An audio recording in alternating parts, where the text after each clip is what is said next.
It's the UBC Uganda Polls 2026. Welcome back from that session with Joan Murungi, and of course that immense interview with the EC chairperson, Justice Simon Byabakama, who has cited very interesting nuggets there. First and foremost, it's not the EC to blame for those who are denominated and disqualified from the race. It's rather the candidates that are to blame. And of course, he also did highlight on the BVV case that it was in the mandate of the Electoral Commission by law for the Electoral Commission to switch immediately to Ugandans using voter registers in the manual manner, to make that quick decision so that Ugandans are not denied their opportunity to vote, as was the issues with the BVV case.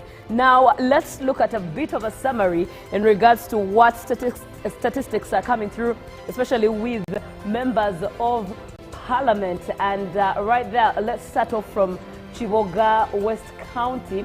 Looking at the pie chart, as you can see, I hope it gets clearer. As you can see, indeed, it's all yellow for the most half and a quarter of the pie chart.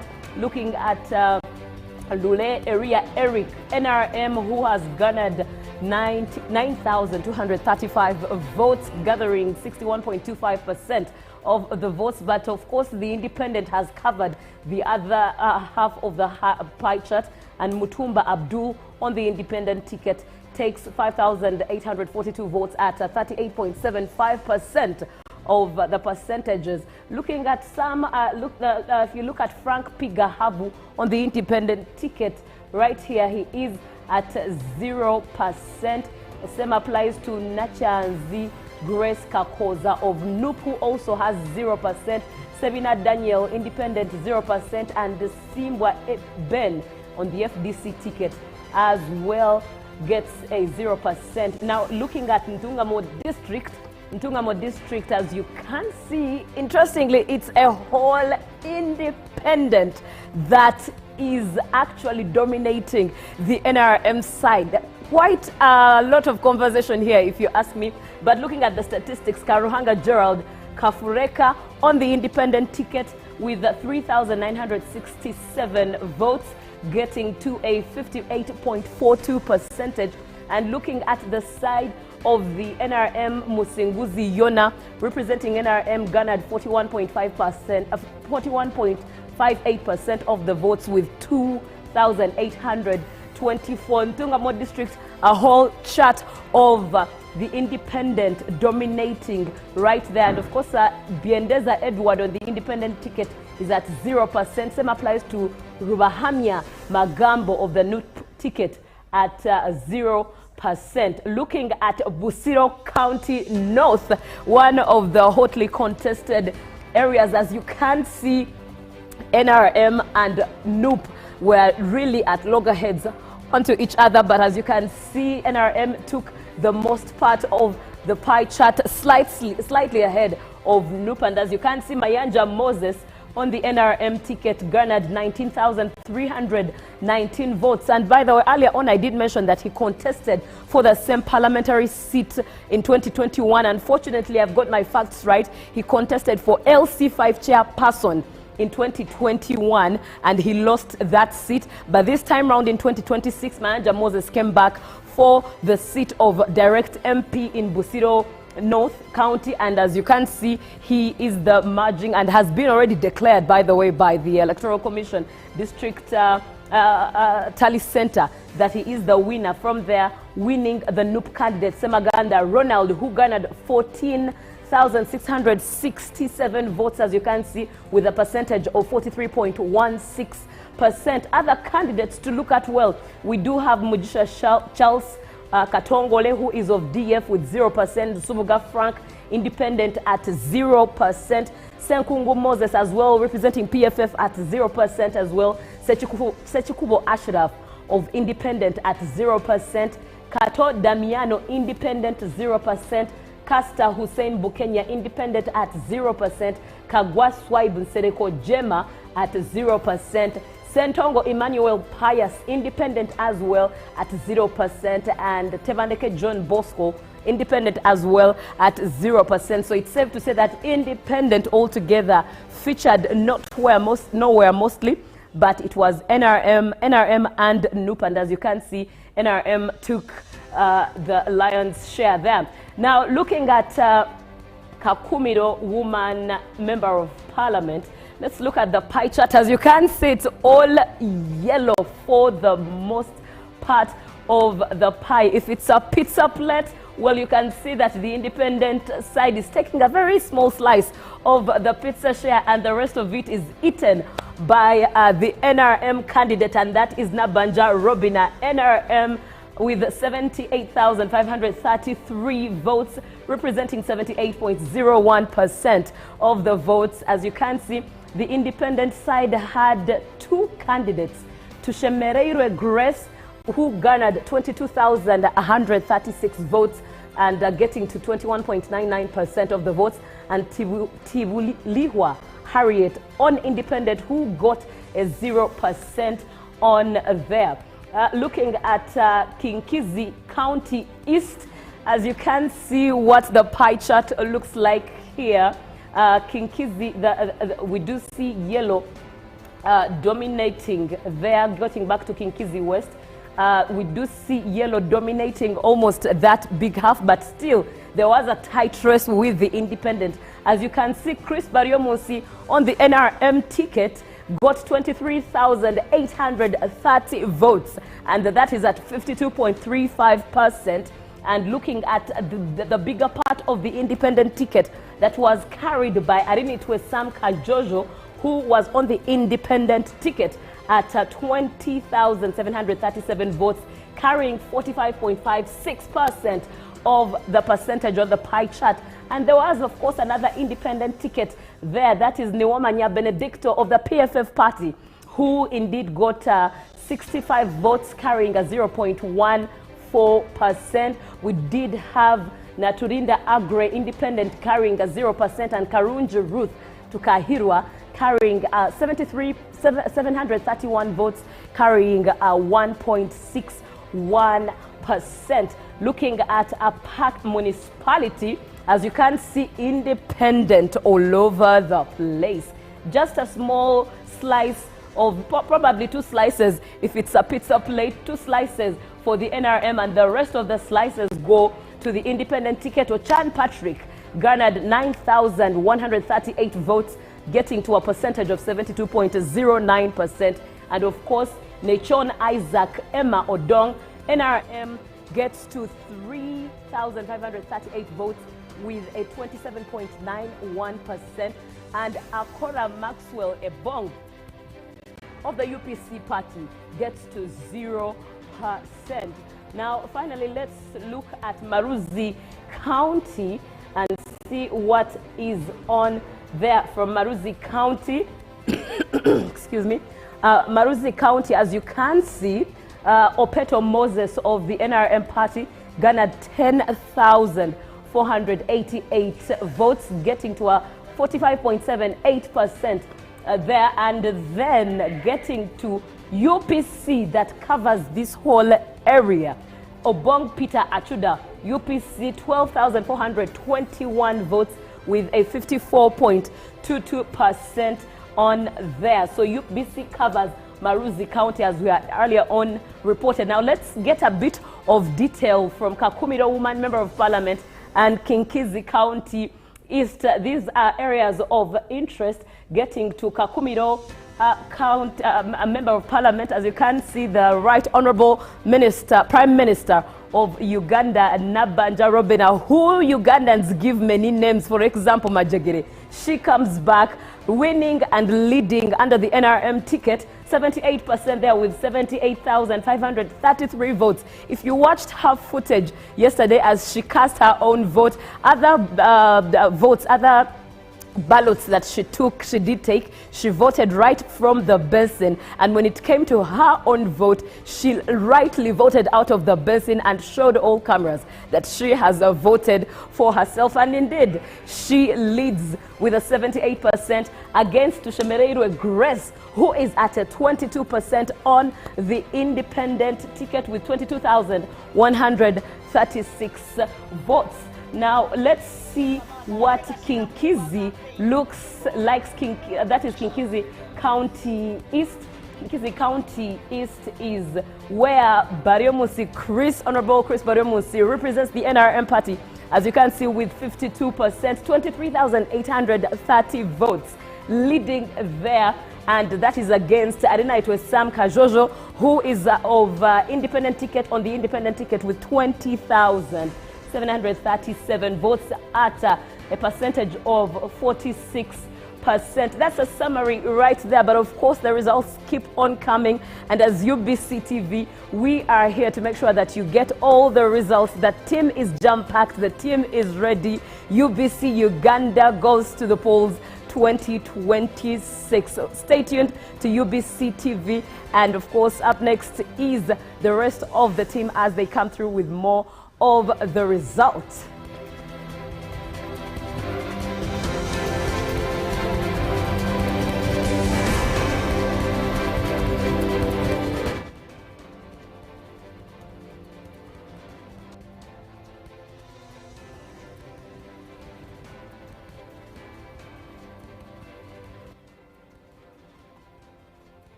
My name is Amanya Belinda. Allow me remind us that elections come and go. They are periodic. Every after 5 years, we have another set of election. But what remains is the fact that we are Ugandans and we are not changing that fact. So in this coming 2026 elections, may we remember that what unites us is the blood that runs through our blood vessels. So go vote whoever represents your aspirations, your views, your beliefs, and feel free to vote them respectfully and without any form of violence. I wish you all a great and deliberate election come this election season. This campaign is proudly organized by the Netherlands Institute for Multi-Party Democracy and partners, with support from the European Union. Tuongeye, let's talk peace. We are into the political season. The atmosphere is highly charged. There is a lot of excitement everywhere you look. But elections come and go. We all remain the same people staying in this one country. We must prioritize peace. We do not want to witness violence. No one should be throwing stones. No one should be using inciting language or abuse.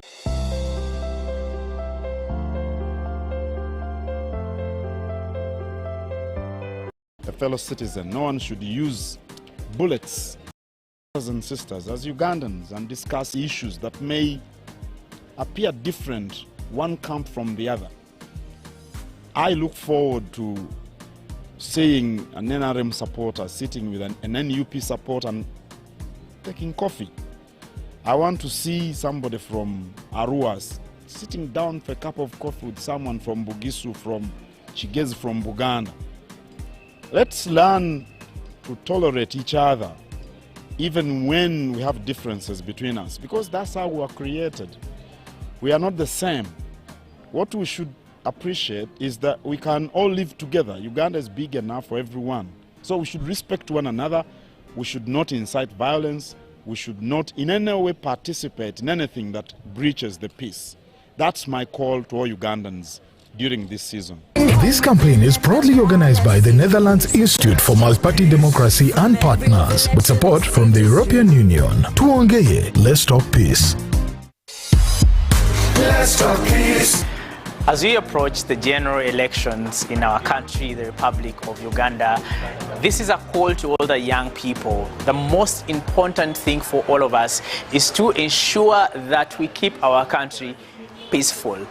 Definitely you have the right to vote for whoever you want to vote for, but as young people we think we have a very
Let's Stop Peace yonko kunajimanya ejini initiate yokwasa kwebembera abantu ombwiro budiriyo ntuzamu tayo yana hagera ekibine cyo kuhagera mureke kunkazaho tera karuru dene kintu stambure jo miso nyewe ninjira nti okufuna obusinjana n'emirembwe twaruga omukaruru nari kitwazo mukutera karuraka leka tugende n'omu ebembezi oturafune tutagire mu kuyomba no kugwanangana wherever you may be. Let's talk peace. Uganda, talk peace. The 256. Let's talk peace. Let's talk peace. Wherever you go, my sister, my bro, let peace be with you. This campaign is proudly organized by the Netherlands Institute for Multi-Party Democracy and partners, with support from the European Union. Tuongeye, let's talk peace. Let's talk peace.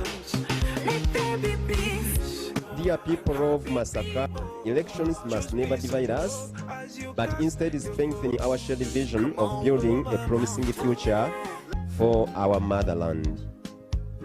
Our call to you, dear brothers and sisters: 1. Always pray for peace. Emirembe ekiseera kino mu byobufuzi nti abantu bali mu bibiina ebyenjawulo oyinza okusiŋŋaana omuntu omu awagira kirala ngawagalira kirala naye obuzibu we buli nti awagira kyotawagira olowooza nti mulabe naye ye bw'ategeera naawe bw'otegeera. Yes.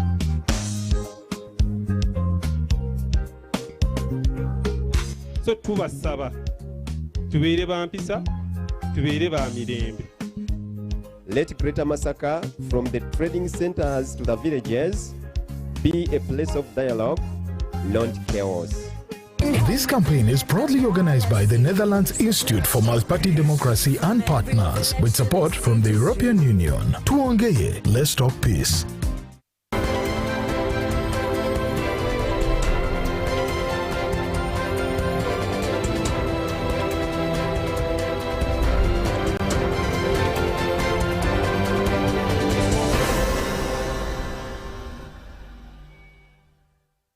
A very good afternoon and welcome to the UG polls or UBC UG polls as we bring you updates from across the country. In this case, the voting is done. Right now, every hour, minute and second is crucial. And as promised, UBC will be bringing you those updates as they come, the provisional results and much, much more. I'm Loreen Masika Kazimoto, and today I'm with my colleague as well. Ryan Tumine Bierohanga.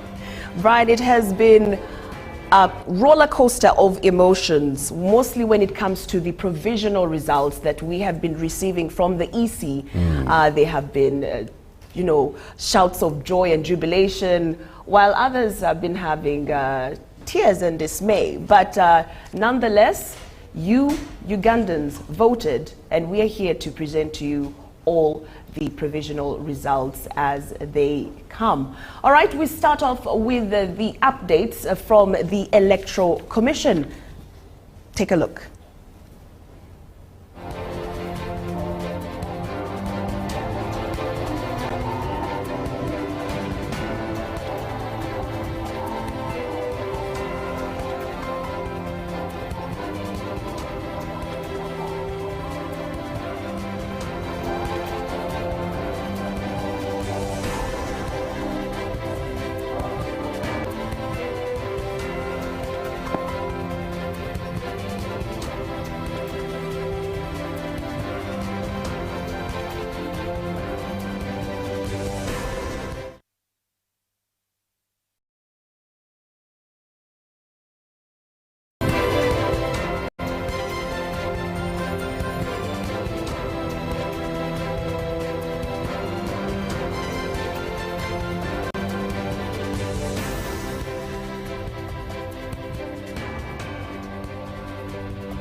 Right, as you have seen on your screen, that has been the update on the current results or provisional results, and we must remind you those are provisional results. Those are not the final results. The final results will be announced tomorrow and still by the Electoral Commission.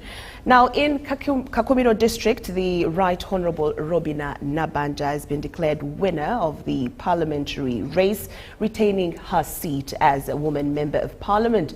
The Electoral Commission confirmed the results after tallying votes at the district centre. Now, her victory in Kakumiro underscores her continued popularity and strong support among residents as she balances her role as Prime Minister with her responsibilities in Parliament. Candidates: Nabanja Robina, Tibulihwa Harriet, and Tushanere Grace. Nabanja Robina of the NRM party garnered 78,533.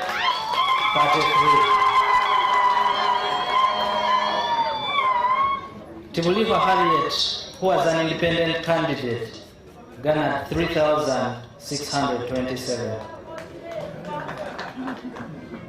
Tushemerire Grace, also an independent, garnered 22,132.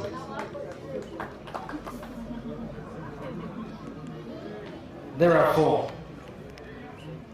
and accordingly, as the returning officer of Kakumiro Electoral District, in accordance with the Parliamentary Elections Act, I hereby declare Nabanja Robina, who obtained the largest number of votes,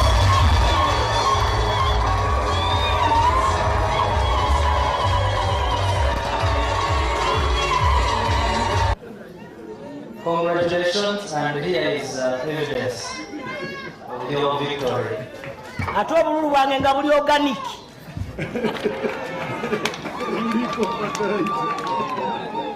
Tebuliko fertilizer, tebuliko ki. Abantu bamumpadde nga baagala ate nga sina budde bwa campaign. Museveni oye! Museveni du! Abandi bona kini!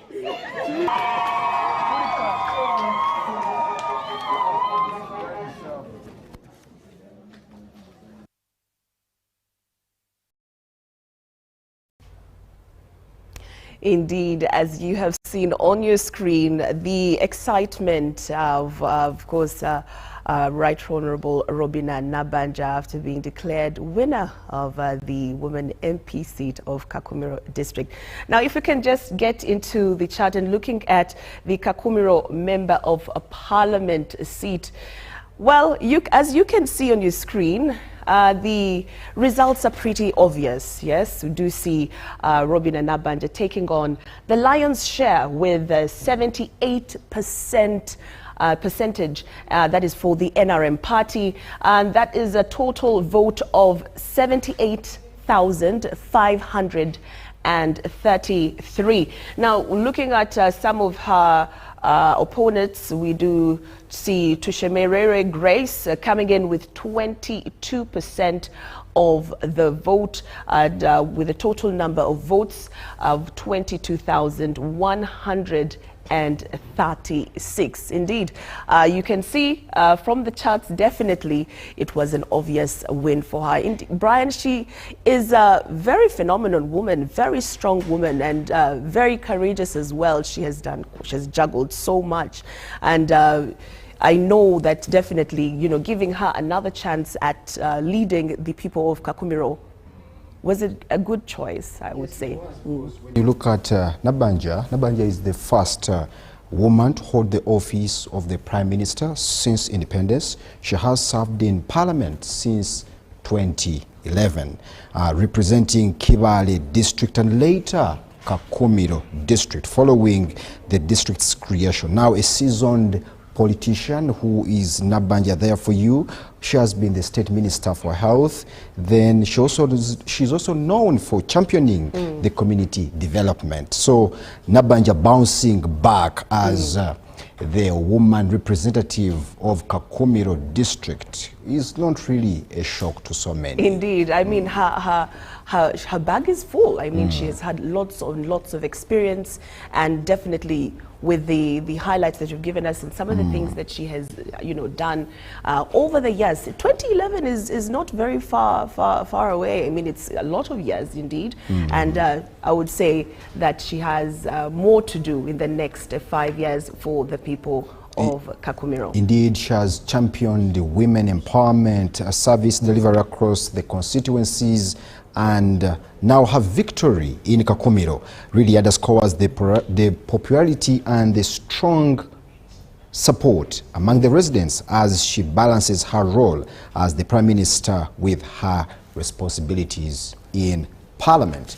Now, as a tallying goes on in different parts of the country, we ably have some winners in different regions. These are provisional results.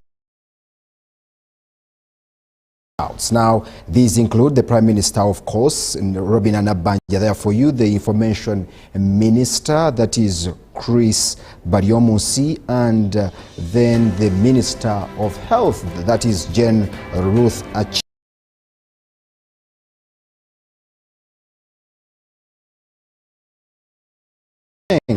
Then Sanjay Tana in Tororo, among others.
Here are 4 reasons why clients and agents always choose to work with Mr. 8 Development.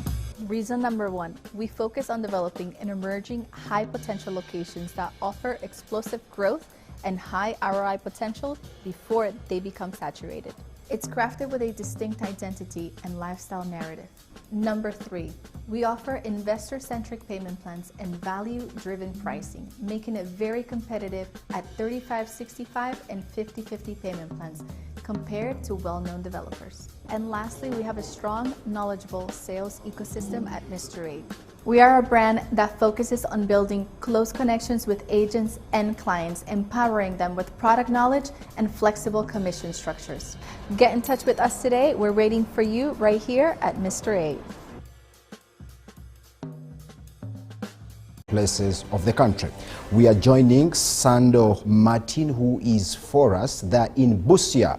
Sando Martin, are you there online? Yes, my brother, I'm on. Yes. What is the latest update that is happening in Busia? Thank you very much to our listeners. This is Sando Martin in Busia District at Busia District Headquarters, Macho Hall, where the tallying of the voters is going on. Giving a brief, Busia District has 4 constituencies, including 1 municipality, with the registered number of the voters of 280,529 voters. As per now, according to the preliminaries, we are in Samia Bugwe North. Samia Bugwe North had 7 candidates. The number of registered voters had 73,840 registered voters with 7 candidates.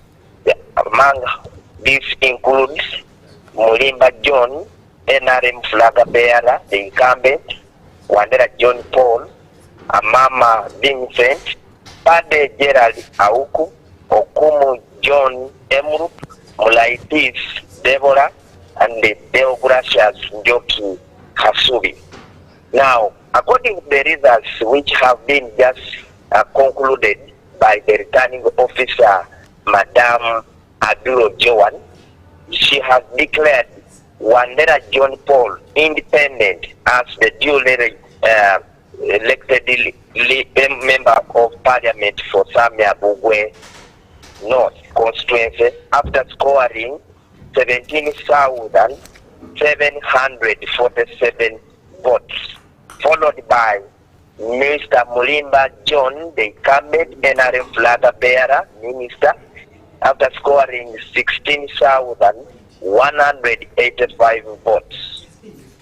Others like Mama Vincent scored 910, Pate Gerard Auku scored 172, Okumu John M. Root 6,763, Mulai Peace 1,115 votes, Deogracias Njoki 1,194 votes. As I speak now, the counting is still ongoing, and Madam Adro is handling Samia Bugwe South, where we have 6 candidates, among which includes Mr. Oere Odero Godfrey, the incumbent, Maganda Julius Wandera, the former minister, East African Affairs, on NRM ticket, Ekesa Fred Achoka, Nope, Ngwabe Robert, Okumu Justus on FDC ticket. In the shortest period of time, we shall be letting you know who has won in Samia Bugwe South constituency. Looking at the security is very tight, and people are in the municipality, that is Busia district, they are doing their work as normal. The other side of the constituency, that is Samia Bugwe North, where they have already declared, people are jubilating. Sando Martin, Busia, UBC. Now that is our foot soldier, Sando Martin, giving us the latest updates in Busia municipality. Now, let's cross over to another update. All right, now away from Busia, we are into Bukedia, where David Bechem Okwere, the NRM flag bearer, has been declared as a winner with 68,103 votes, followed by the incumbent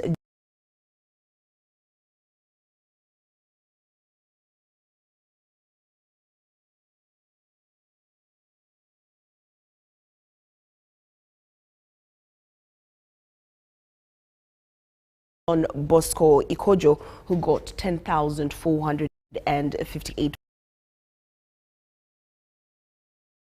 votes. So Kwere refuted the allegations that he was planted by the Speaker of Parliament.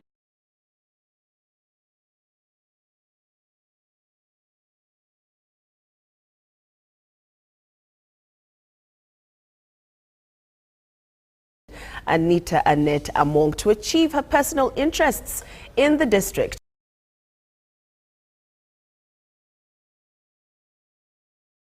We have more. Because one would begin wondering that my opponent, let me say, Honorable, the incumbent MP, he was a flag bearer for 2 terms. Those are 10 years. Who was using him or who sent him?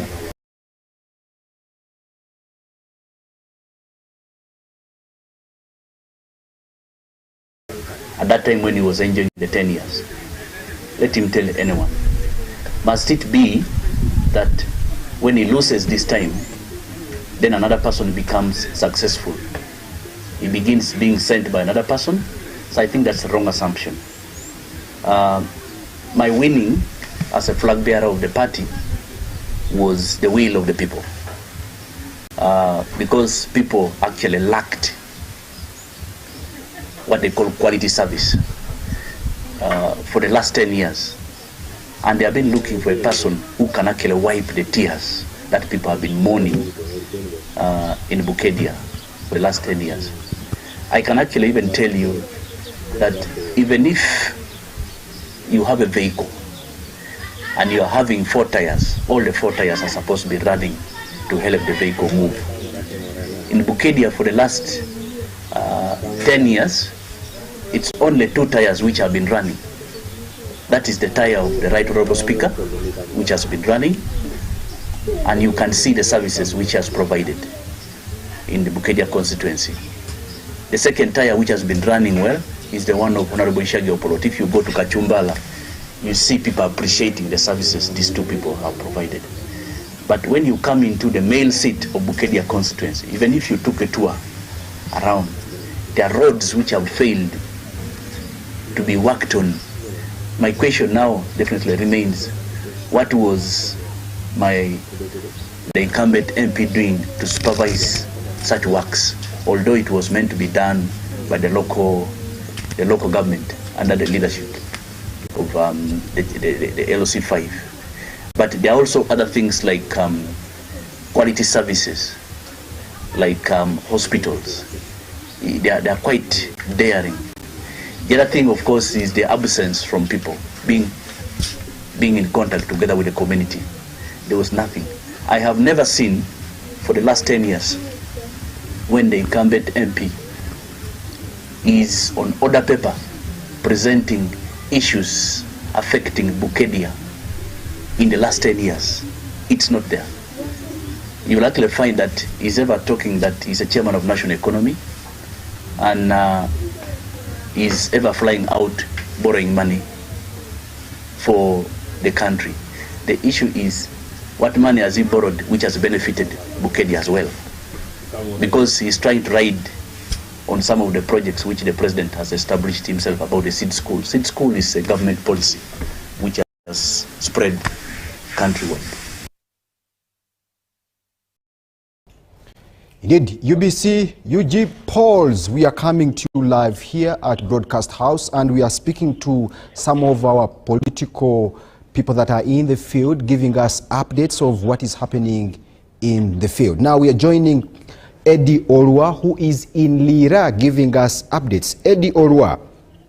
Yes. A very good afternoon. What is the latest update that side? Good afternoon to you and all our viewers. I'm coming to you live from Lira City, the commercial and industrial city here, where we have just received the final results, final declaration for one of the most contested races here in the region. That is the contest between 2 prominent ministers. That is Gender Minister Beta Mongi and then the Health Minister Dr. Jane Ruth Acheng. The returning officers just declared Jane Ruth Jeng as the newly elected woman member of parliament for Lira City, retaining her seat. Honorable Dr. Jane Ruth Jeng obtained 38,074 votes. That is for the woman member of parliament position for Lira City. And then they were in the contest, only two of them, and then her counterpart, the gender minister from UPC party, secured 26,199 votes. That is the results that we have just got from Lira City tallying center right now. What I can also confirm to you that is that there is a lot of excitement in the city. So many people are already lined up on the streets trying to wait for the minister herself, the winner, the victor of this highly contested race, to come around. I can hear some people dancing around the street, all kind of songs. What you can hear in the background is Kadodi song. So that means there is also a huge number of the Bagiso community living around in this city, and they have already come on street with their songs, and then they are playing high volume, trying to wait for her. If she will come around, and then they can wave at her, then they can cheer her up, then they can celebrate the victory together with her. It's been a very, very, very hot contest here. But finally, the Electoral Commission has given out the results, and now we know the winner. We can confirm positively that Dr. Jane Ruth Jeng has retained and secured as the current, as the woman member of parliament for Lira City. Dr. Jane Ruth Jeng was under the NRM ticket, and Gender Minister Betty Amongi Agena was under the UPC ticket. So I can see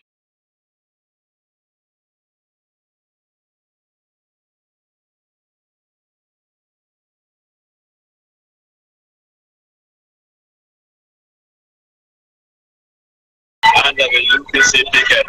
So I can see a huge convoy of cars coming on the main street of Lira City in celebration. People are happy. They are for the orders.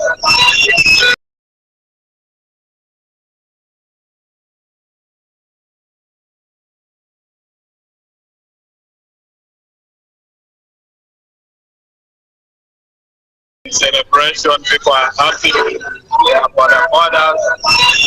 Cruising around, people are enjoying, people are playing music, people are dancing, people are singing. You can hear one of their daughters, whom they highly believe in her, has already made it for the second term in parliament. If you may remember, Dr. Jane Ruth Jeng was first appointed health minister when she wasn't a member of parliament. So she would always go to the parliament as an ex-official. But last term, when Lira City was granted a city status, she was the first newly elected woman member of parliament for Lira City in 2021. So this will be her second term. Yes, the woman member of parliament for Lira City. Yes, Eddie, thank you so much. And yes, Eddie? Yes. Thank you so much. There, the health minister, Jane Cheng, has won the race in City. She bounces back. She first won the parliamentary seat in 2021 and now bounces back on the NRM ticket. That has been one of the hottest in Lira for the woman district member of parliament seat for Lira. Indeed. And it has had its highs and its lows, and finally the Ugandans have, you know, chosen the one that they see fit to, you know, hold that mantle, to take on that mantle for the woman district member of parliament. Of course, congratulations to Dr. Jane Ruth Acheng for having a second term. This is a second term in the Lira woman member of parliament seat.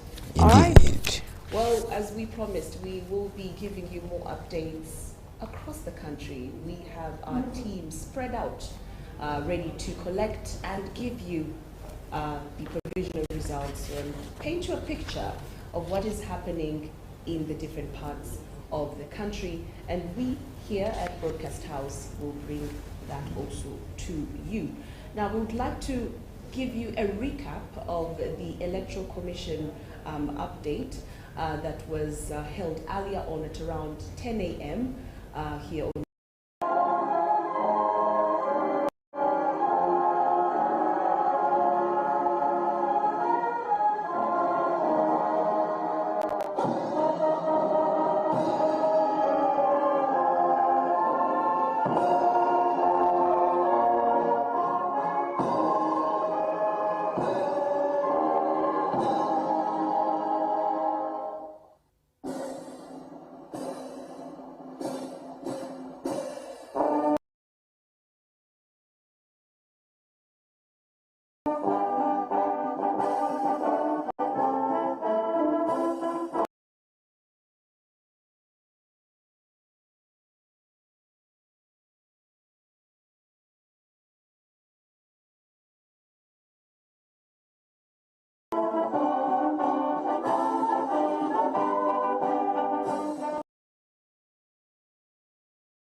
Uganda over the Electoral Commission. We thank you for another day. We thank you for this time.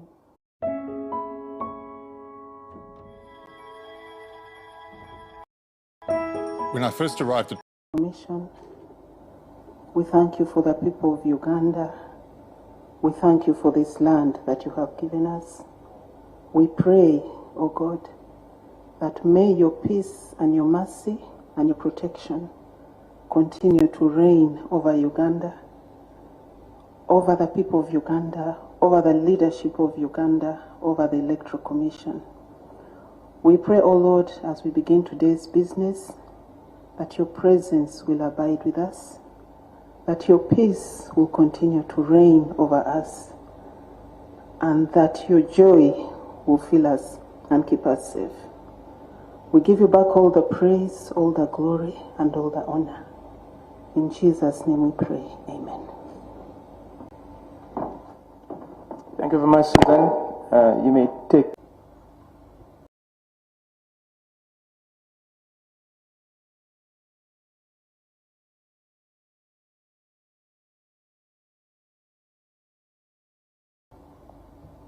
I'll take this pleasure to welcome you all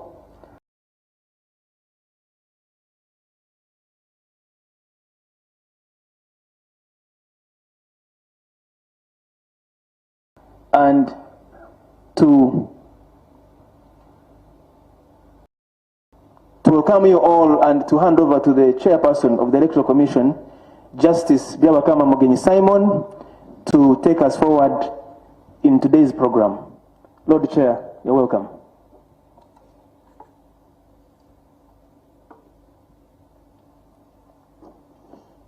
Thank you. Members of the Commission,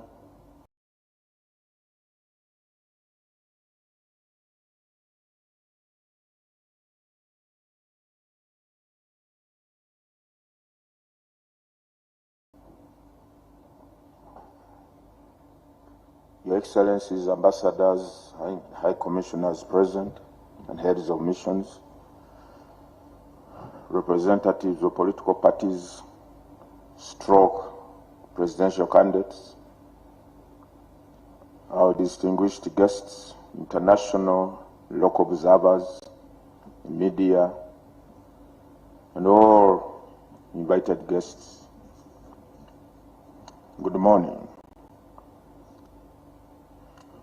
We are gathered here today to once again update you and the nation at large on the results of the presidential elections that we have received so far at this study center.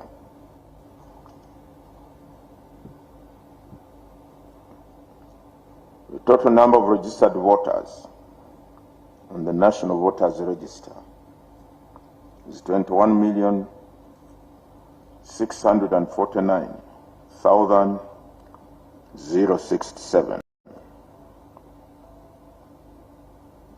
Total number of polling stations, 50,739. The total number of stations from which we have received results so far is 22,758, representing 44.85% of the total number of polling stations. These are the results so far per candidate. Bulira Frank Kavinga, 23,267, representing 0.45% of the valid votes cast. Kasirante Robert, 15,929, representing 0.31% of the total votes cast. Jagulanyi Sentam Robert, 1,312,047, represent 1,312,047,000, representing 19.85% of the total votes cast. Maveriz Joseph,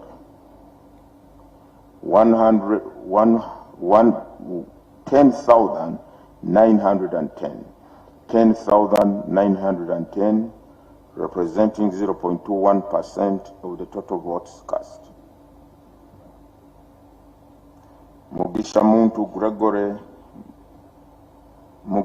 Gregory Muntu Oyera, 29,504, representing 0.57% of the total votes cast, total valid votes cast. Munyagwa Mubarak Serunga, 14,742, representing 0.28% of the valid votes cast. Nandala Mafabi James Nathan, 108,301, representing 2.08% of the total votes cast. Yoweri Tuhaburwa Kaguta Museveni, 3,960,438, representing 76.25% of the total valid votes cast. Valid votes in total so far, 5,194,338. Invalid votes so far, 129,441, representing 2.43% of the total votes cast. Total votes, 5,323,779, representing 24.59% of the registered voters on the National Voters Register. Spoiled votes, 17,281. That is the position currently.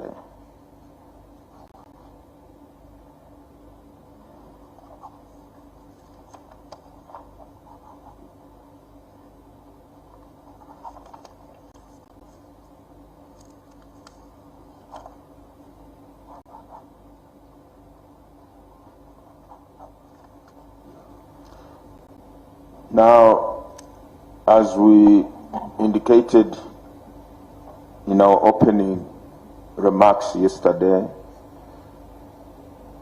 we shall be releasing these results at regular intervals. And therefore, our next session will be at 2 p.m. See you then.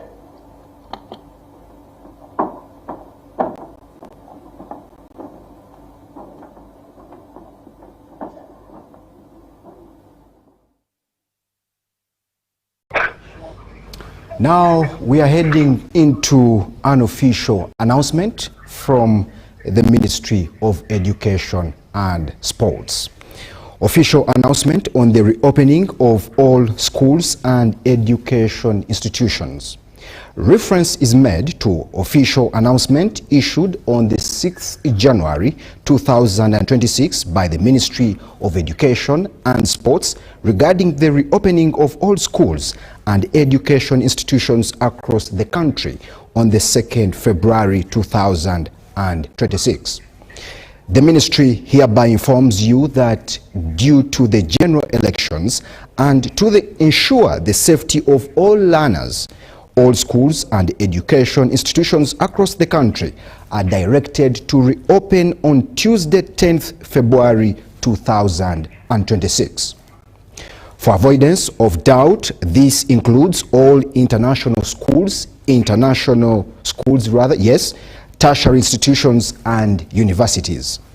Vice chancellors, principals, head teachers, parents, guardians, school administrators, students, and the public are hereby notified that Term 1 for the academic year 2026 runs from Tuesday, 10th February 2026 to 1st May 2026.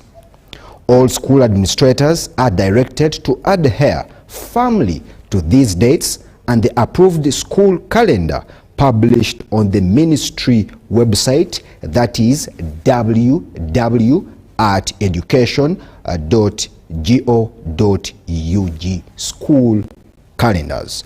Signed by Dr. Kedrens R. Turiagenda, the Permanent Secretary of the Ministry of Education and Sports, on this 16th day of January 2026.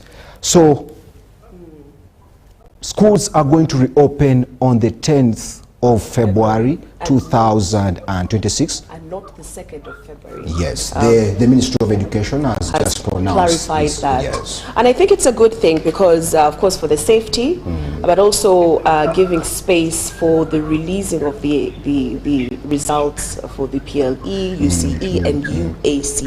Yes. So all that will have to be compacted in between January and into Feb as well. But that's a good gesture. So teachers, principals, and even the parents, now you know that on the 10th of February, schools will be reopening. It has been confirmed and it's solid.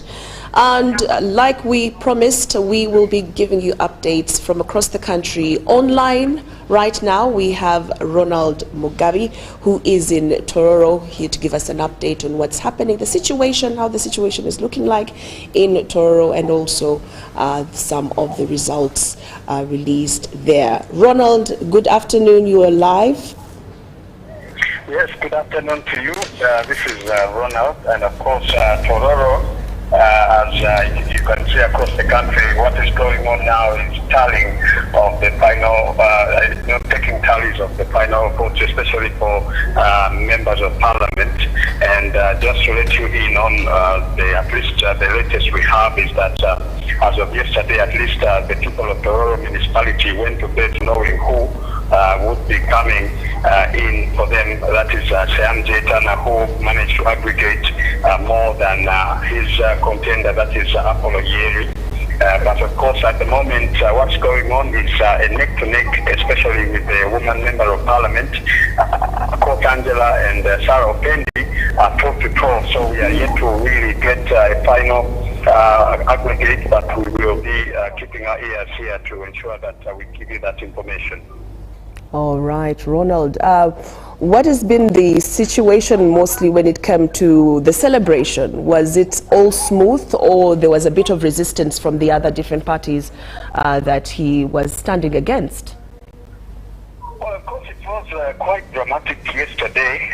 Of course, as Shyam and Apollo, who were toe-to-toe, we had incidents where Apollo's supporters started on celebration, but of course, that was cut short after the final aggregating was done, and of course, by the district returning officer here, who was able to give the final announcement, and then the paperwork has already been drafted, so that's one at least we can say. But of course, celebrations for Shyam are still ongoing even up to now. I've been going through the town, and you could see young youthful men and some ladies, you know, holding the insignia of their candidate, and also the PLU insignia.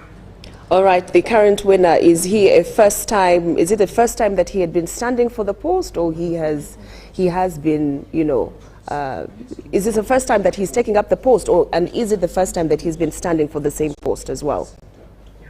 Yeah, Shyam comes in, of course, after Apollo, because Apollo is the incumbent and Shyam is the new now kid on the block. Of course, many of you will be uncle or father, who is Sanjay Tana, who was there before Apollo came in. I'm sure the name rings a bell quite a lot, but looking at what is on ground, because this is a youthful candidate, and he was able to rally so many youth, and you can see the majority of the people here are very youthful and very energetic, of course, coming to his cause, and I think that has been the rally cause, being for his first time. Of course, many thought that his father would come in, but after the pulling out of his dad, then he was able to come in, and by surprise, of course, you can see that the numbers are not really lying, and we could see a return of the Tana name, but of course, this time around a much younger Tana, like he has been dubbed here, especially by most of his opponents.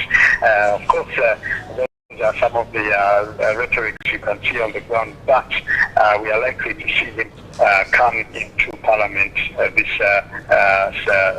electoral year. Thank you so much. Ronald Mugabe, who is in the Tororo district, and indeed a new kid on the block, and the numbers do not lie, for sure, and we do, of course, wish him all the best as an independent, you know, coming into Parliament.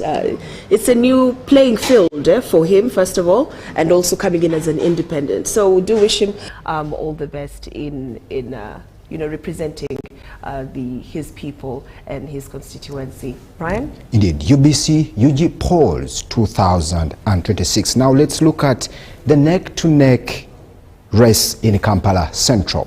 The battle for the Kampala Central Member of Parliament seat remains too close to call as vote tallying continues at the District Tally Center at Kololo Independence Grounds.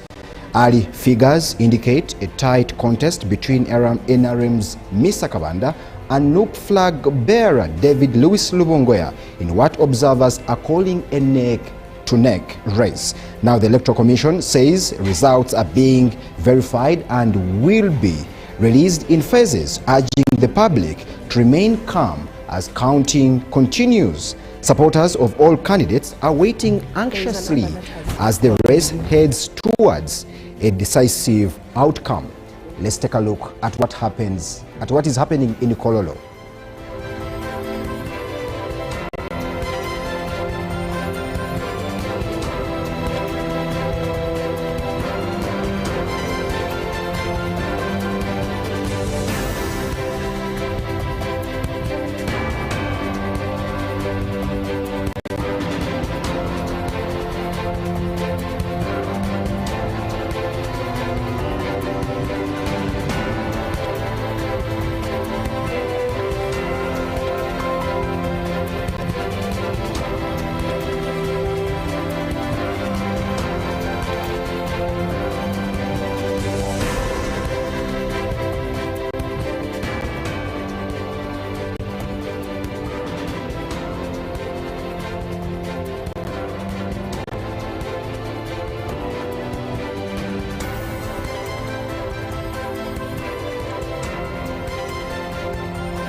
UG polls, UBC UG polls 2026.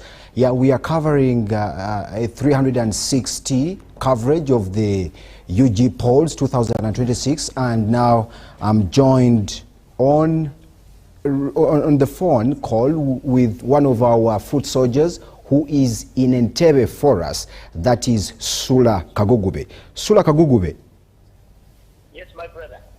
Osibye otya sebo? Yes, sebo. Webale kusiima sebo. What is happening in Entebbe? Okay, thank you so much, my brother. Generally, is calm. No any cases of violence reported so far.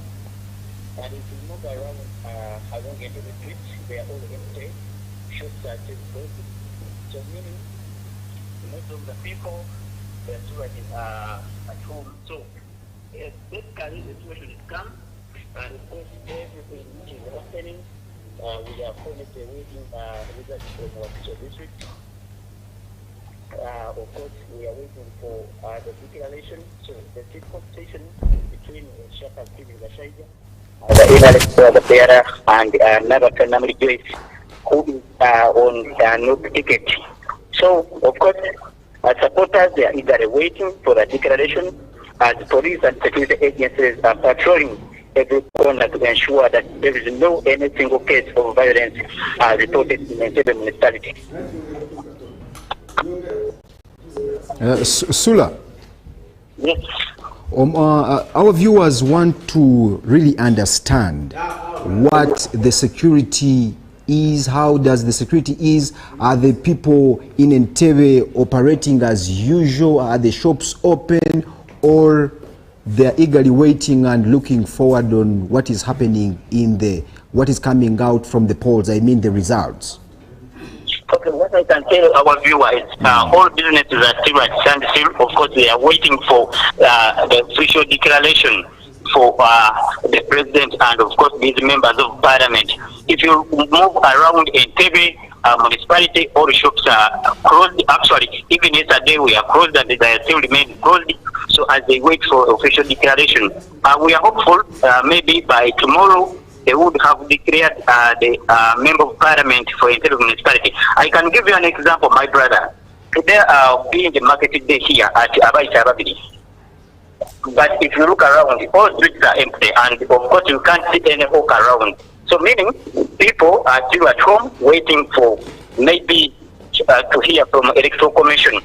But of course for supporters, they are eagerly waiting. If you look at around different maybe camps, you can see they are eagerly waiting, and most of them travel to Wakiso, of course, to be there and witness as electoral commission declare their candidates winners. Kubyowakakungaanya Osula, ani alebya ani awo mu lwokaano olwo? Mu lwokaano luno olwazibidde ebyabadde biva mu kubala akalulu. Yes, sir. Of course, kino si kyankalakalira. N'ebyabadde bigaga nti muna NRM Shaka Stephen Gashaija kyakulembedde mu lwokaano olwo ng'alebya munne Navato Joyce owa National Unity Platform. N'okutuusa leero ebyo tukyalinawo naye nga tulinda akakiiko k'ebyokulonda, naye nga tusuubira nti essaawa yonna bajja kuba balangirira, naye ng'ate okusinziira ku RDC w'Entebbe Frank Kyazze bwetwogezeko naye wano mabegako atukakasiza nti bw'oba oli awo bo omuwanguzi bamulabye dda tetusobola kwogera kati kubanga obuyinza tetubulina, naye ategeeza nti guno gwe mulundi ogusookedde ddala bw'oba oli awo mu byafaayo okuviira ddala mu kalulu ka 2020 bw'oba ojjukira nti ekibiina kya NRM kibadde kisanga obuzibu mu kufuna obuwagizi bwakyo mu bantu ababa beesimbyewo okuviira ddala ku mukulembeze w'eggwanga, naye ku mulundi guno agamba oba oli awo ensolo ku kizibu kweri, era nga mu bitundu by'Entebbe obwagezi okwongera ku kifo ky'obwa pulezidenti Yoweri Kaguta Museveni Tibuhaburwa ng'avuddeyo n'obuwanguzi mu bitundu by'Entebbe. Okay, Sula, thank you so much for that update, and we shall be joining you later on. That was our foot soldier on ground in Entebbe, Sula Kagugube. UBC UG polls 2026. All right, and As we continue to bring you updates on what is happening in the different parts of the country, and not only that, we have some provisional results of what has been happening in the parliamentary race for the parliamentary seats in the different parts of the country. We will start with, of course, Busiro County North, and this is what it looks like. We see for the provisional results, we see Mayanja Moses of the party taking 56.84%, which registers a 19,319 votes. And looking at another, we see Semaganda Ronald of the National Unity Platform taking on 43.16%. That registers to 14,667 votes. And of course, if we can move to the next county.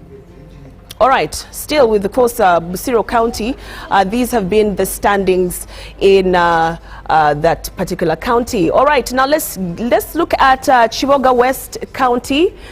We do see a registered win for Lule Eria Eric, still under the NRM party. He has registered a 61.25% win, which also registers as a 9,235, and we also do see Mutumba Abdul, who is an independent, with 5,846.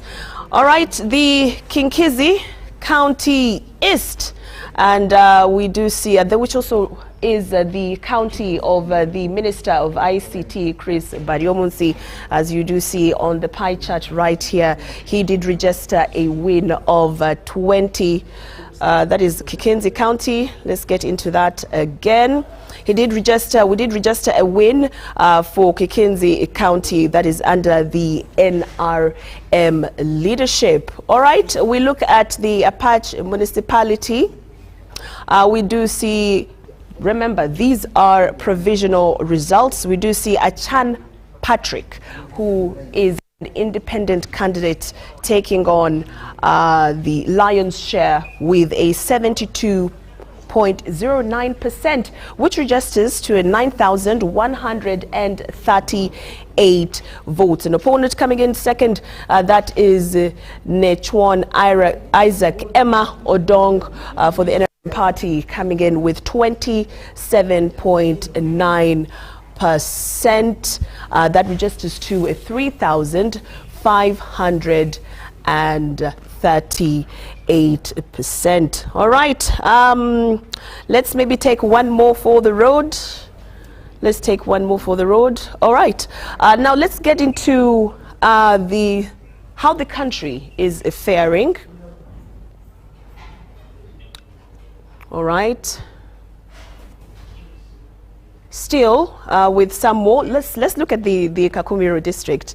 Like we did say earlier on today, Kakumiro did register the Right Honorable Robina Nabanja, a win for her, and then of course a win for the NRM party as well, with a 78.01%, registering to 78,533 votes, of course, which gave her a win. And we did see to Shemerere Grace, who is an independent candidate, coming in second with the 21.99%, registering with a 22,136 votes. We will continue to give you more updates on what is happening in our country, and more so what is now, as you can see here, the map of Uganda. You can see the activity that is going on right here. It's really hot, I should say, when it comes to results coming in as they go. I will take a particular into the district of Moroto, and as you can see how the presidential race is going on in Moroto district. You see Yori Kaguta Museveni for the NRM party. He has taken on a 90.76%, a total of 24,960 votes.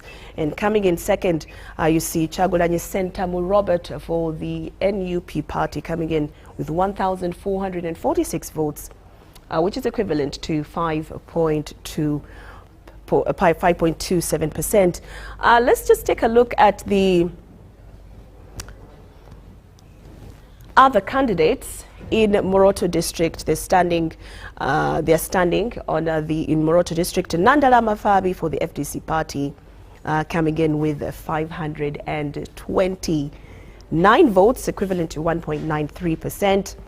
Frank Bulira of the RPP party coming in with 191 votes, equivalent to 0.70%. Mubarak Munyagwasi MP party with 110, equivalent to 0.40%. Of course, more updates will be coming through right here with us UBC, and of course the UBC UG poll. Of course, with more time that we'll be having, we'll be engaging with much more reporters who are across the country giving us updates on what is happening. Over to you, Brian. Thank you so much, Lorraine. Now, we are joining one of our reporters who is in Kanungu, and that is Crispus Arinitwe coming to us on phone. Crispus Arinitwe. Crispus? Yes, I'm coming to you live from Kanungu district, specifically at the district headquarters. Kanungu district is found in the western part of this country, Uganda. It borders DRC, and Kanungu district has got 164,908 voters. It's one of the first 50 districts with many voters, and has got 441 polling stations. Has got two counties, that is Chinchizi East and Chinchizi West. This morning at 8:30 a.m., the results for Chinchizi East County were officially released by the returning officer, David Mukundane.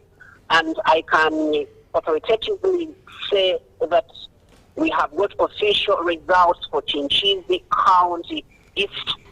The incumbent Member of Parliament, Honorable Chris Bariomonsi, has won. He won with 23,830 votes.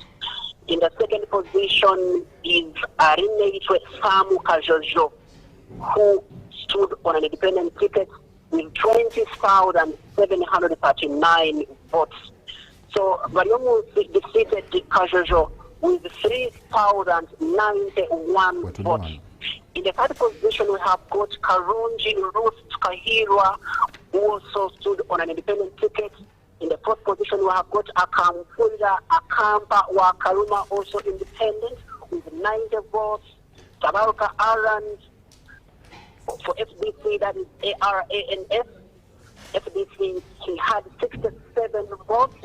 We also have the Wamanya Benedicto PSF with 65 votes. Now, Rinda Agre with 56 votes. Yamukama Alex, also independent, with 56 votes. They tied. So, right now, I can say that what is still actually holding us is about 5 polling stations in Chinchizi West.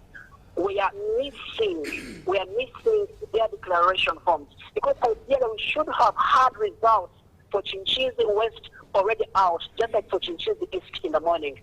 Also, we should have had results for one MP also already out, but they are not yet out. The returning officer is now still trying to read the results, because just a few minutes ago, that's when we have just opened 5 black boxes for those two sub-counties of Chihihi Town Council and Chi sub-county, because the presiding officers did not come with the declaration forms. They closed the declaration forms in the black boxes. So, but if I can try to paint for you the picture, Kanungu district The incumbent one for Chinchizi West, of course, we are having James Kaberuka. Preliminary results from the 14 sub-counties which make up Chinchizi West indicate he is still in the early lead because the returning officer has been reading the results. Then in the second position, from the results so far released by the Electoral Commission, returning officer for Kanungu District, in the second position we have got John Ndungutse, a retired AIGP. And for the woman MP also, we are having the incumbent Shaba Patience. She seems to be also neck to neck with the NRM flag bearer, Betty Namara. So those two candidates, that's Betty Namara who is standing on an NRM ticket and Shaba Patience with an independent ticket. They are neck to neck. So far, we don't know who is going to come out as winner for those two candidates for women MPs for Kanungu District. Then for Chinchizi West, we are having the incumbent James Kaberuka in an early lead because you see, Chinchizi West has got 14 sub-counties, and so far 12 are already in. Results are already out. So results indicate that Kaberuka is still in the early lead. So until we get these two sub-counties which are remaining, then we can authoritatively know who the winner for Chinchizi West is, and also woman MP. So, but all I can say is that in the morning, after Honorable Chris Yamonsi was declared the winner, there was a victory march in Kanungu town, jubilant crowds were moving with him. So it's been an atmosphere so good for him. Then also something happened yesterday. We had a calm election exercise in Chinchizi East, except for a few isolated incidents. But for Chinchizi West, we had one person shot yesterday. We had one person shot yesterday in one of the polling stations in Chinchizi West. The polling station is called Mushunga, where a voter lady was shot by an army officer. But actually, reports indicate that the incumbents allegedly deployed guns in Nyanga sub-county. Nyanga sub-county is a stronghold of John Ndungutse. So they allegedly say that the incumbent deployed guns to disorganize some of the polling stations in Nyungu sub-county where John Ndungutse has got a lot of support, allegedly. So what happened is Army came in to intervene to calm down the situation, and unfortunately we had a one voter lady being shot. So far, those are the things I can tell you as we still await the confirmation of the results from the two sub-counties of Chinchizi West, which are now being tallied by the Electoral Commission returning officer for Kanungu District, David Mukondane. Crispus Arinitwe, before I let you go, yes. How is the security situation in Kanungu? The security situation is kind of tense, especially at the district headquarters. We have got army deployed around here because these two candidates for Chinchizi West, remember we're having a retired AIGP, John Ndungutse. We're also having James Kaberuka. These people, they actually have that kind of close contestation. Like what I've already told you yesterday, what happened in Nyungu sub-county, one accusing the other that maybe I'm the best, that kind of stuff. So here at the headquarters, we are having army deployed around here as people stayed inside waiting for the final confirmation. But I can say that we're having James Kaberuka inside. He's been here since last night, up to now, waiting to confirm his victory. We're also having John Ndungutse also waiting to confirm his victory. They have been here since last night. Also, the minister, Dr. Chris Yamonsi, was here last night. He left in the morning after being declared the winner. So Kanungu District, if I can paint for you the picture, is it's a district which is also a bit tense, especially for politicians, because yesterday I had a discussion with the minister for ICT. He said that He was bothered by the continuous dependence. Life moves fast. Your workout, coffee, ride, lunch, travel, shopping, errands, all the tiny decisions that pile up fast. What if it was just one? Meet Zena Violet. One lifestyle membership with benefits from all the brands you love. Batil Elan, Salt, ClassPass, Unas, Bake My Day, Deliveroo, Yango Rides and Play. Kafu, Washman, Let's Work, NordVPN. And when life takes you to new places, Bali, Riyadh, Beirut, London, zero currency fees wherever you go. With your Violet card. Life is better in Violet. It affects the progress of a smooth election exercise. But for now, at the district, we have got enough security. We have got army people, they are deployed there. We have got police also deployed there. We have got politicians who contested inside here. Even we have got the women, in fact, even those coming for the district woman MP slot, they are also here. We have got Shara patients, she's also inside here. We have got Namara Betty also inside here. They are all waiting for the final step from the returning officer, David Mukonani. Well done, Crispus Arinitwe. Thank you so much. We shall be getting back to you later at a later stage, and you give us some of the results as they are coming in from Fort Portal. Minister for ICT, Chris Baryomusi, bounces back. Indeed. Now, the chairperson of the NRM in Kakumiro, who is also the State Minister for Works and Transport, Fred Byamukama, has advised winners in the just concluded parliamentary elections in Kakumiro to jointly work together to consolidate the NRM gains in the district. Byamukama, who was declared unopposed for Bugangaizi West constituency, thanked the people of Kakumiro for overwhelmingly voting for President Museveni, with over 91% of the total votes cast in Kakumiro. We have more details in this report.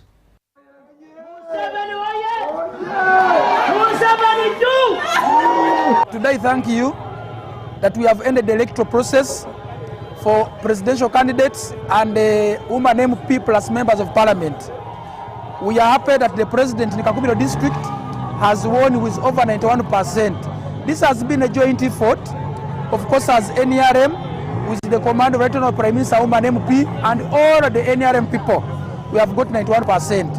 And this one has been because the people of Kakumiro, they have used PDM, they have used the FOECA model, they have used government programs to get out of poverty. When you are out of poverty, you will support government. Even those of opposition who have not supported NRM. It's because they are still poor. They think government can give them money every day, but also we shall talk to them so that they can benefit from government programs. They can use their land to become rich. When you are rich, you really support government. Kakumiro district, they have a chance to support NRM because they have roads, they have schools, they have hospitals. We thank you very much. I appreciate people of Kakumiro. They have supported Right Honorable Nabanja. They have supported Professor Rebecca for Bugangai's South. They have supported Nosimas for Bugangai's East. We have maintained our flags. This has been a joint effort, and I encourage them to forgive one another. Those have been giving propaganda that someone who killed Sunday saw, propaganda of tribalism, they should forgive one another. And I caution them in the coming elections, they should be very careful, they should focus on their vote. And also, the people of Kakumiro, we have ended the election. Those who have not been working, targeting money from politicians, now the time has gone. It's high time you go back and work for yourselves, get school fees, get food at home, get welfare at home, because now politics is done, you have to work for yourselves. Thank you very much. UBC UG polls 2026. Now, a little clarity here. Jane Ruth Acheng has won the woman MP seat for Lira City, not Lira District. For clarity, Honorable Jane Ruth Acheng has won the woman representative of Lira City, not Lira District. UBC UG polls continues. Earlier on today, we talked to one of our reporters in Bushenyi, who is Ambrose, and let's bring you up to speed of what happened.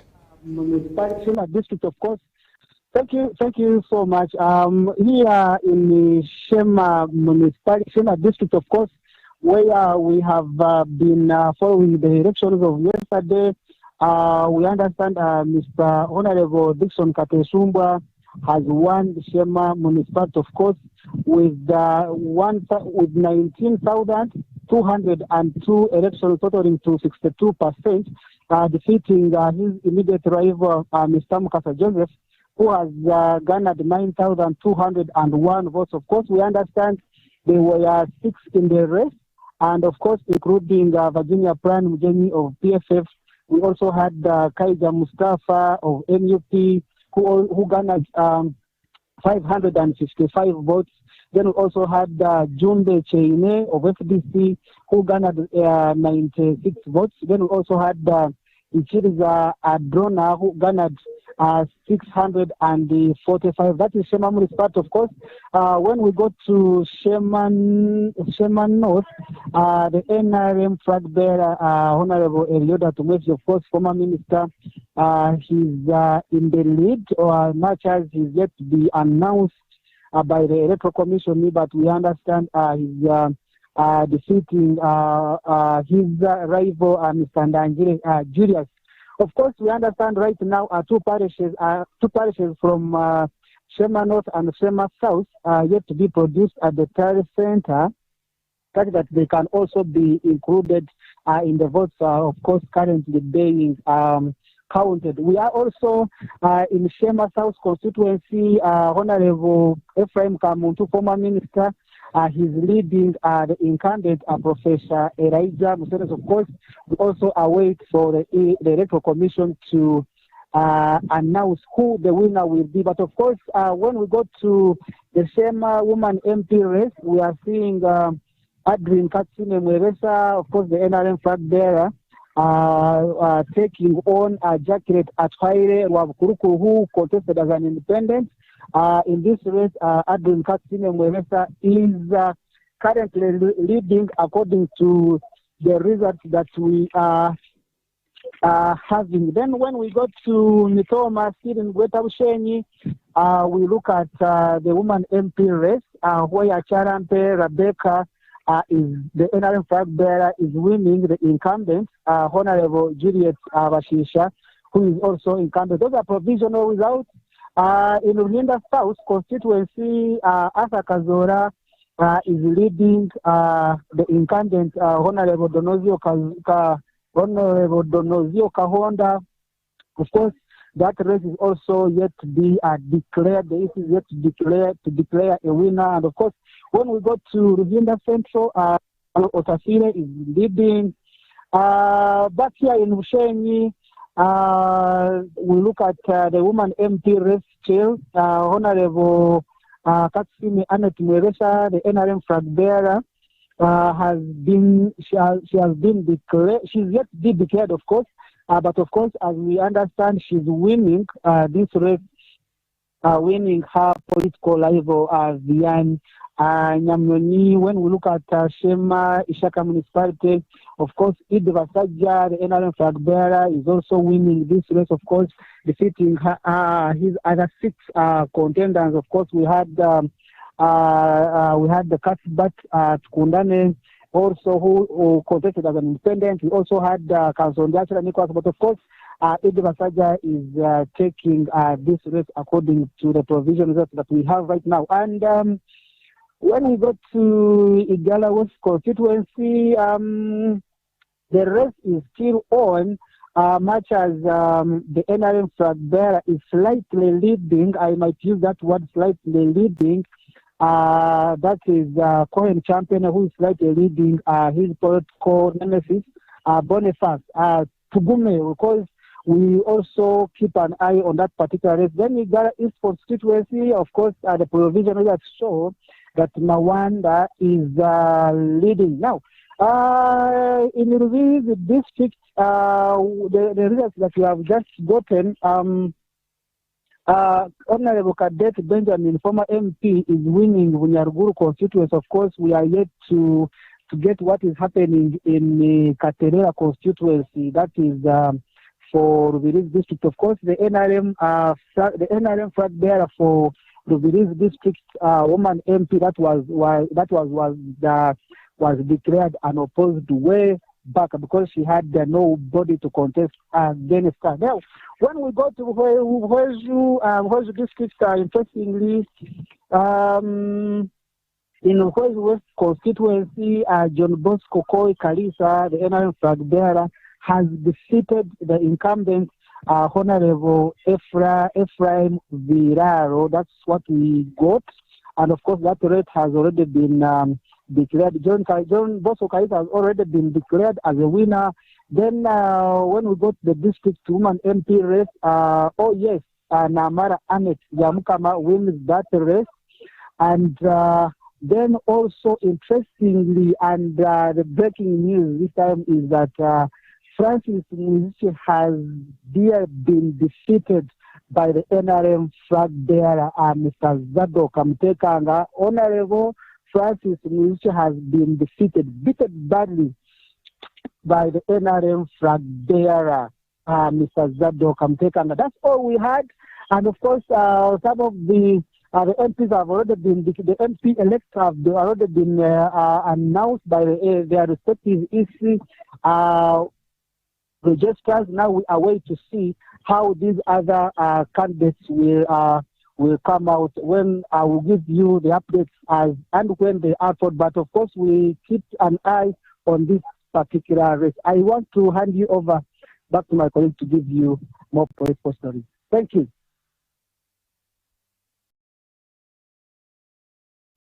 For us in Bushenyi. Now let's cross over to my colleague here, Lauren. Thank you very much. Now on to matters security. Our very own Timothy Nyangwesa had a one-on-one talk with the IGP Abbas Byakagaba on the security situation across the country. Over to you, Timothy.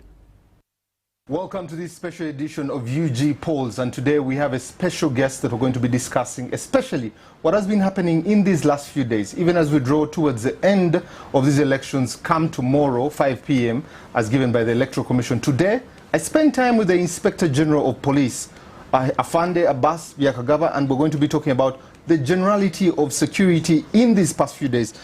IGP, it's good to meet you. Timothy Nyangwesa is my name. Good meeting you. You're most welcome. How are you? I'm okay. I'm fine.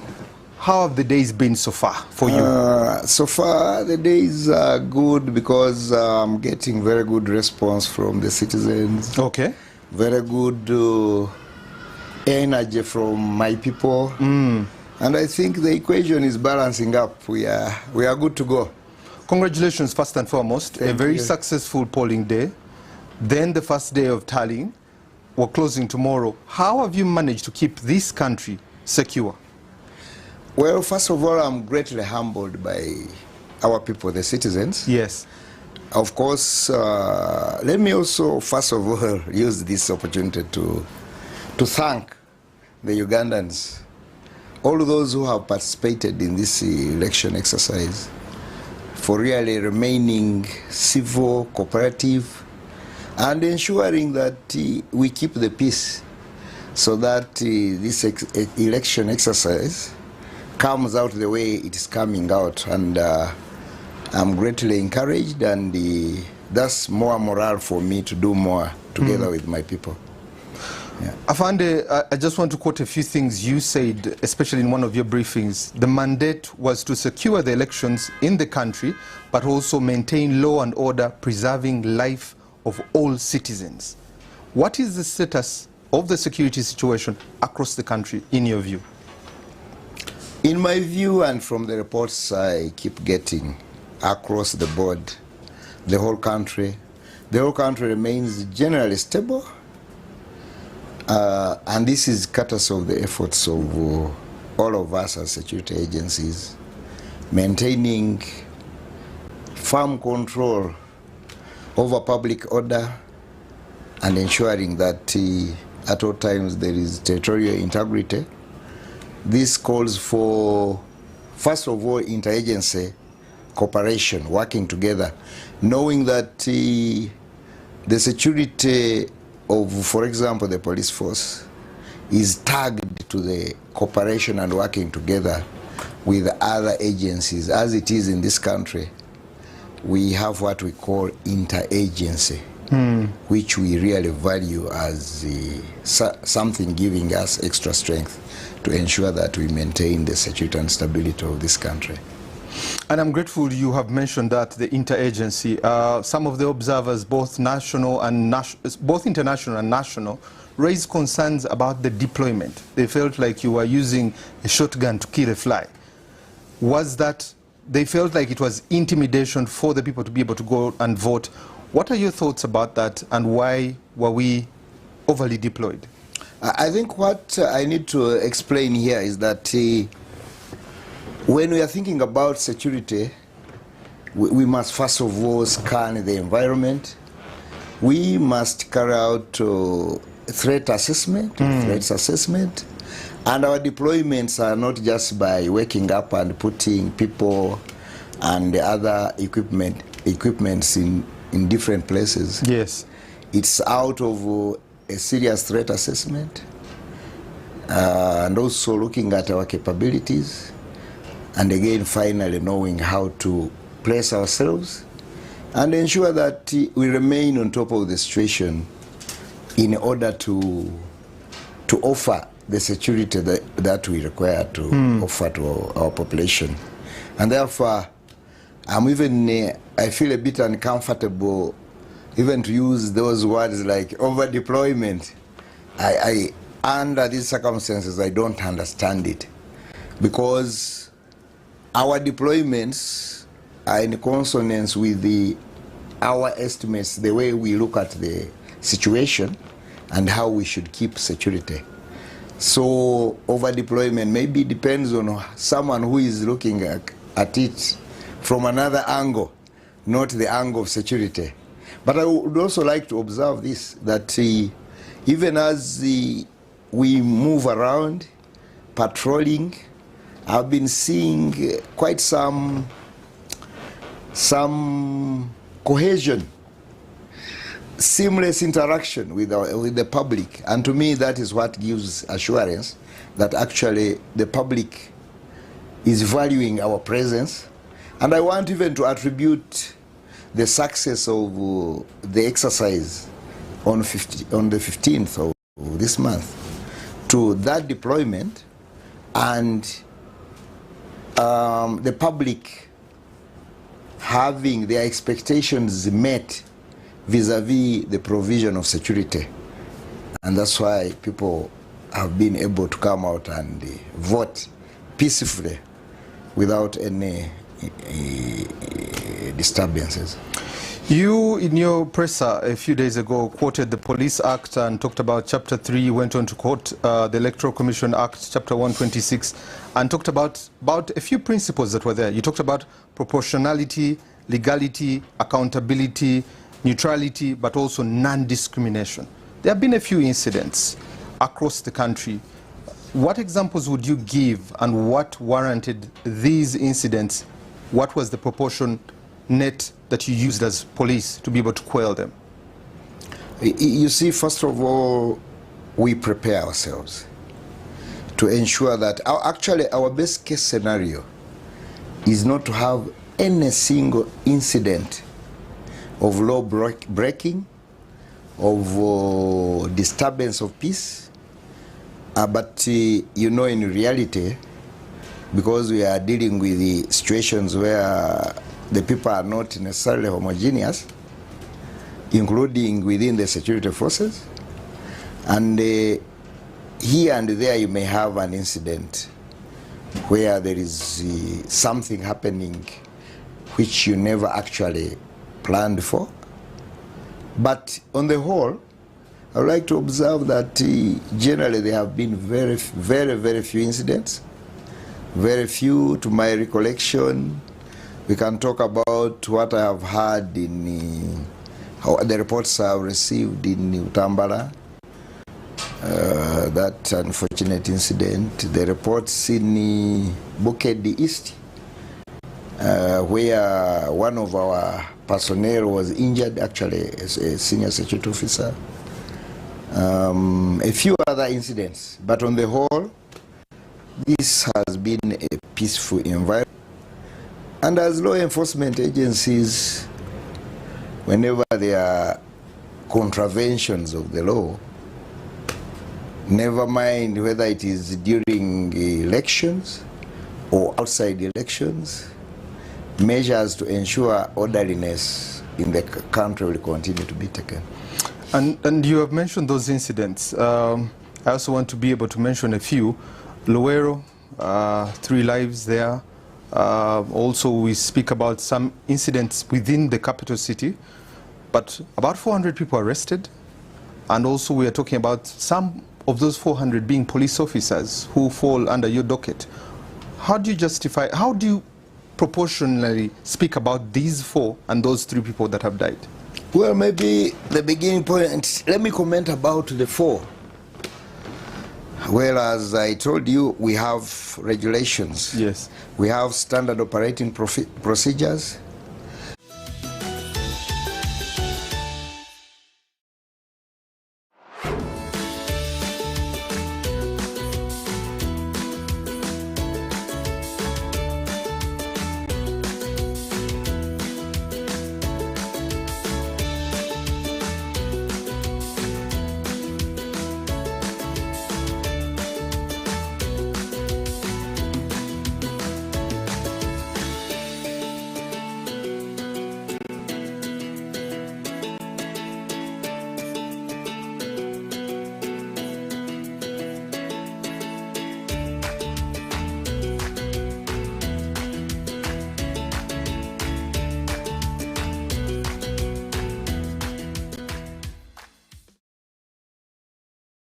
Now, referring to those officers who got involved in some criminality, they are still suspects, but we are going to process them until they themselves have justice, and those they could have affected also get justice. And the bottom line is that we will not tolerate any indiscipline from our side, but also will not tolerate the contravention of the laws from outside ourselves. And that is what will create a balance for us to continue having a peaceful environment for this country, even beyond the elections. I always say that with each process there is a silver lining. Any lessons learned from this for you as the police that you see these are areas we can improve, or these are lessons we can learn to be able to be a better force that serves and protects? Well, my immediate comment and observation is that even as a country itself, we are still moving forward, we are still building. So also the Uganda Police Force is still building. Therefore, there are areas where we need to improve, and we are going to make those improvements. And that's why you may have certain incidents where maybe I may not go into details, but there are a lot of lessons to be learned, both the good and the bad. But on the whole, I think for this season, there are a lot of good lessons to learn. There are some lessons to learn, especially during the campaign period. But how I also wish that these lessons go beyond the forces themselves, but also to our citizens, so that tomorrow we can have a better peaceful environment for this country. Lastly but not least, the public and the police is a relationship that needs to be an ongoing. When you look at it now, how would you rate the police and the public's confidence in each other? I think on the whole, I could say we have a lot of cooperation from the public. Good cooperation. We are not yet there, and our best case scenario would be to have everybody on our side vis-a-vis security, and we shall continue to work towards that. Ultimately, we would like to continue being useful and more useful to the population and the residents of this country. We are clearly aware that our participation in whatever we are enjoying to do has a very big relationship to the achievements of the aspirations of the citizens of this country, because we are clearly aware security is a baseline to the achievement of all other activities, and we shall continue to do that. We have the commitment. I can talk on behalf of all my colleagues, and that's the way to go. But I must observe it is still work in progress, but we are progressing very well. Finally, allow me to thank the people of Uganda for being there with us, cooperating with us, all those who have been cooperating, but also to remind those who have not cooperated very well that we still expect them to cooperate, and we shall continue to look out for them to cooperate so that we have the best environment in this country to ensure the development of this country. Before my last question, I would like to also give the police flowers, because on 2 occasions, yesterday I managed to move around as we were trying to get what was happening in different polling stations. Generally, the city was calm, and also talking to different people. So credit to you and the team for making this possible. Also at the National Tally Center, very commendable job there. My final question is that this process will come to an end in May. The results, the final results will be announced tomorrow by 5 p.m. How do you maintain that and keep confidence for the Ugandans that everything, their property and their lives will be secure in your hands? I also again want to reiterate this, that our population, our people, should keep the confidence that they have in us, because we have the commitment, but also we will continue to demonstrate the resolve to protect them, the resolve to go for those who contravene the law legally, and we shall continue to be legal in all our actions, because we are clearly aware we must work within the confines of the law, but ultimately we must protect all the Ugandans and the residents living within this country. So far, so good. I would like to thank you for the flowers, and definitely the flowers motivate us. These flowers are not for me alone, the flowers for our team on my side, and that is motivation enough for us to continue. And this prevailing environment, we expect it to continue and continue from now and forever. I thank you. Thank you very much, Inspector General of Police, for speaking to us. We really appreciate your time. I know you are busy, but thank you for squeezing us in. It's my pleasure. Thank you very much. So that has been a conversation with the Inspector General of Police, Fande Abbas Byakagaba, and we've been talking about the security situation of the country in this electoral process. It even goes on all the way to May. And we're asking how they're going to ensure that we're safe, both in lives and property of every Ugandan. He has given us the confidence. Regardless of the results in this country, we all have one country. We cannot set it ablaze. We can build it brick by brick. From me, Timothy Nyangweso, thank you so much and have a blessed day. Thank you so much, Timothy Nyangweso, and that has been the IGP Abbas Byakagaba giving us the security situation across the country, and so far so good. I mean, just personally, I have also seen this, how the country has, well, city center really, has been calm, quiet, collected. Of course, apart from the small other, you know, other parts of the country, but so far, from what I have seen with my eyes, it has been calm. Indeed, it has been calm. But we have an update from, that is Lira City. Betty Amongi, who is the gender minister, has rejected the results of the race. Gender minister Betty Amongi has rejected that he has not been defeated by Jane Ruth Acheng, who is the Minister of Health.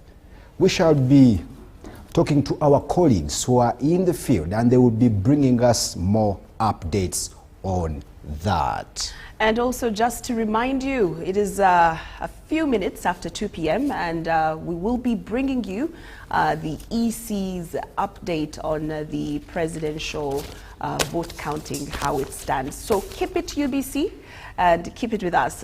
For us, we are signing out for now, but our other teams will be coming in to continue to keep you updated with the developments, the voting developments, from also our foot soldiers who are in the field. They'll be giving you all that and much, much more.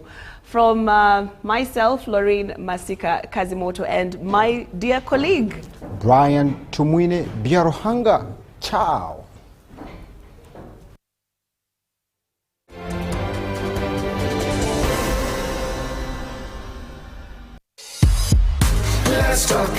We are into the political season. The atmosphere is highly charged.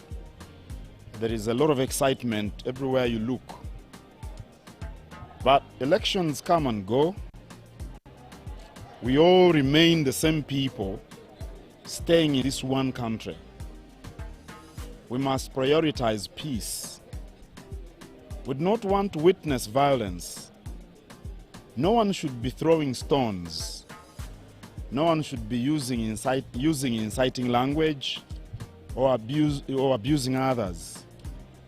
No one should use a stick against a fellow citizen. No one should use bullets or even tear gas against citizens.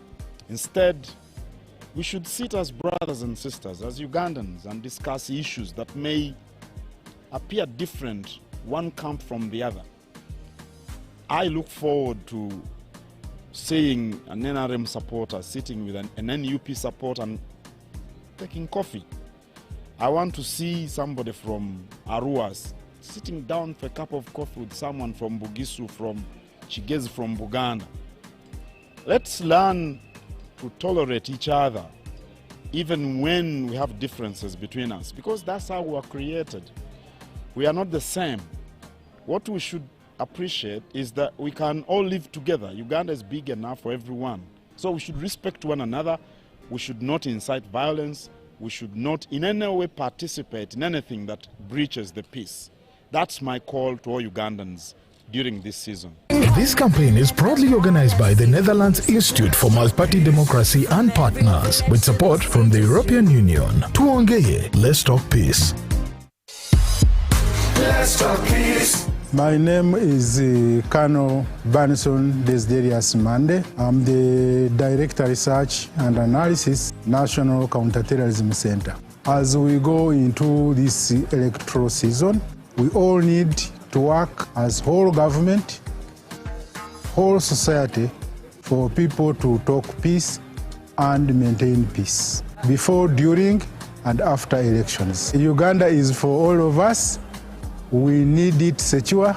We need these elections free of violence. This campaign is proudly organized by the Netherlands Institute for Multi-Party Democracy and partners, with support from the European Union. Tuongeye, let's talk peace. Let's talk peace. I'm Superintendent of Police, Bagan's Patience, the DPC Dokoro. We are in for the election period, and my role as police is to provide security. However, if we are to have a peaceful election, it is a two-way traffic. The Wananchi also have a role to play in this. The catchword in this is to have an election period where everyone is to participate freely without any fear. Our commitment as police, we are going to prepare and prepare and prepare. And then we shall give a leveled ground for all of you to participate in this election. We call upon all Ugandans to keep peace during this election period. This campaign is proudly organized by the Netherlands Institute for Multi-Party Democracy and partners, with support from the European Union. Tuongeye, let's talk peace. Let's talk peace. Dear people of Masaka, elections must never divide us, but instead strengthen our shared vision of building a promising future for our motherland. Our call to you, dear brothers and sisters: 1. Always pray for peace. Mirembe ekiseera kino mu byobufuzi nti abantu bali mu bibiina ebyenjawulo oyinza okusiŋŋaana omuntu omu awagira kirala awagira kirala naye obuzibu we buli nti awagira kyotawagira olowooza nti mulabe naye ye bw'ategeera naawe bw'otegeera. Yes.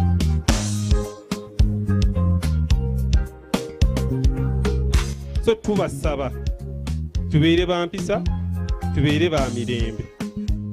Let Greater Masaka, from the trading centers to the villages, be a place of dialogue, not chaos. This campaign is proudly organized by the Netherlands Institute for Multi-Party Democracy and partners, with support from the European Union. Tuongeye, let's talk peace. Let's talk peace. Hello, my name is Rosa Malango, and I serve as a special presidential envoy for tourism and trade. But before that, I spent almost 3 decades working with the United Nations and 2 years as a social entrepreneur. So I know the importance of peace for stability and for development. So at this important time, as Uganda prepares once again to go to the elections, this is an appeal that citizenship and electoral participation does not have to mean destruction. So a call to everyone to participate, to exercise their civic duties, but also to promote peace. We need peace to continue to feed our families. We need peace to be able to continue to grow.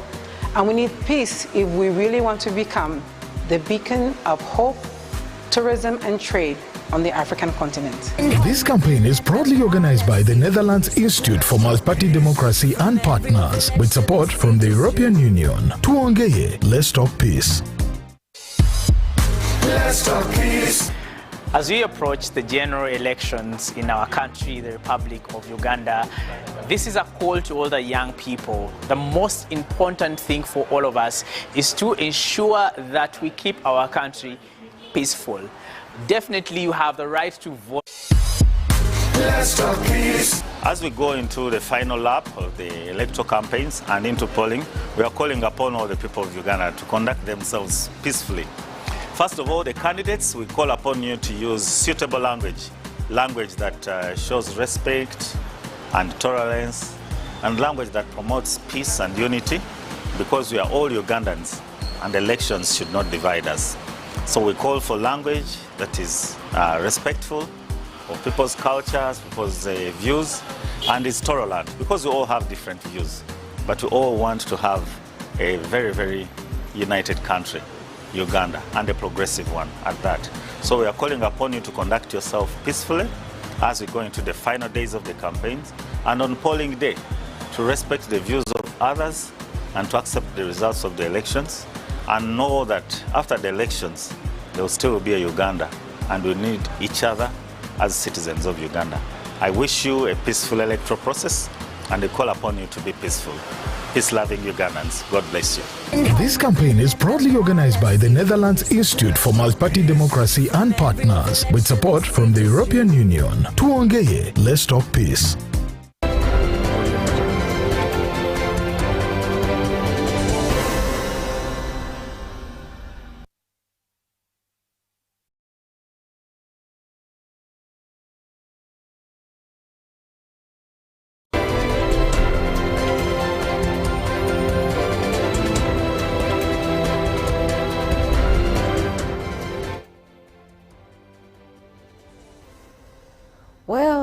Well, Uganda decides, indeed, and of course this is day 2, and we are in that state where we're, anxiously waiting for the results.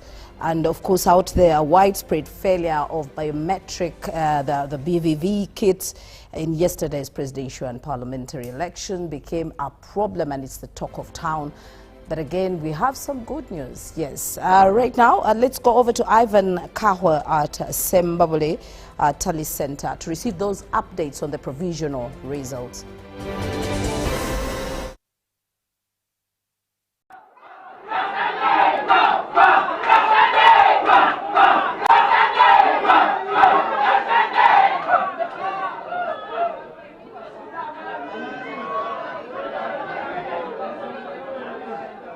Okay, that's enough for the afternoon. I, Elijah Gracious, being the returning officer for Zimbabwe Electoral District, having added up the number of votes cast as recorded on each declaration of result form in accordance with Section 77, Subsection 1 of Parliamentary Elections Act, declare Rashande Emmanuel, who has obtained the largest number of votes, elected candidate for Wemiaga County constituency, Zimbabwe Electoral District.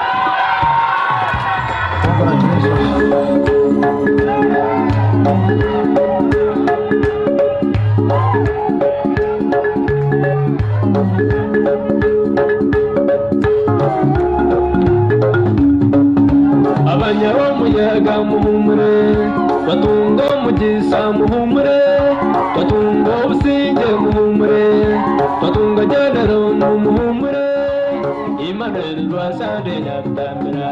Abanyamuyaga muhumure, batunga mugisa muhumure, batunga ubusinge muhumure, batunga jyanaro muhumure, Emmanuel Rwasande Nyabutambira. Abanyamuyaga muhumure, batunga mugisa muhumure, batunga ubusinge muhumure, batunga jyanaro muhumure, Emmanuel Rwasande Nyabutambira.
Electoral Commission. Right now we see Justice Simon Byabakama with his team coming in again to give us more provisional results. But there at Zimbabwe, it was a typical declaration where Rashande has taken, but he's actually won the wagon. So let's hear more from the Tally Center at Lu.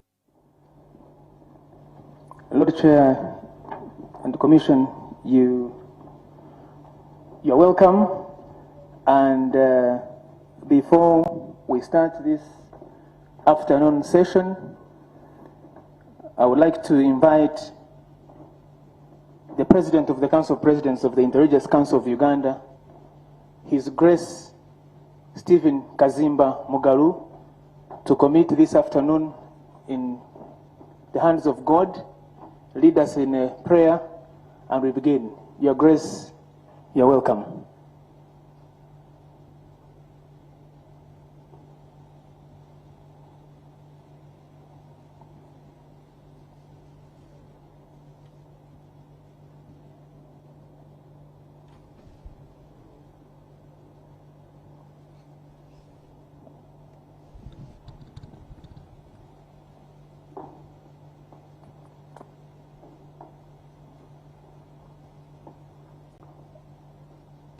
This is what the scripture says. Proverbs chapter 18, verse 18. A vote is casted, and it settles disputes, and it settles among the mighty. Proverbs 16:33 says, a vote is casted in the lap, but its outcome is from the Lord. Let us pray. Almighty God, we give you thanks for who you are. We exalt you. We magnify you. We lift up your name, which is above all other names. Every knee must bow, and every tongue must confess that Jesus Christ is Lord. Master, there is no one like you.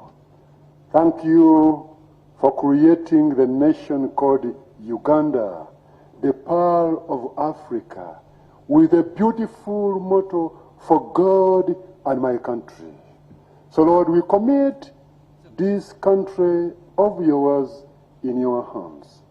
As we have gone through elections yesterday peacefully, we lift up your name to say, thank you, God. Thank you, King of Kings. Thank you for using the Electoral Commission. Thank you for using all their agents. And now, this is the tally center. We pray that you take over. We render the devil powerless. And we take the devil as a captive. We pray for Uganda, let there be peace. Because peace is all that we need. Justice and unity and stability. So bless us even as we continue to listen to the results. We pray that, Lord, you will work out this and people will go back at work because life must continue. And the blessings of God the Father, Almighty, the Son, Holy Spirit rest upon all of you now and forevermore. Amen.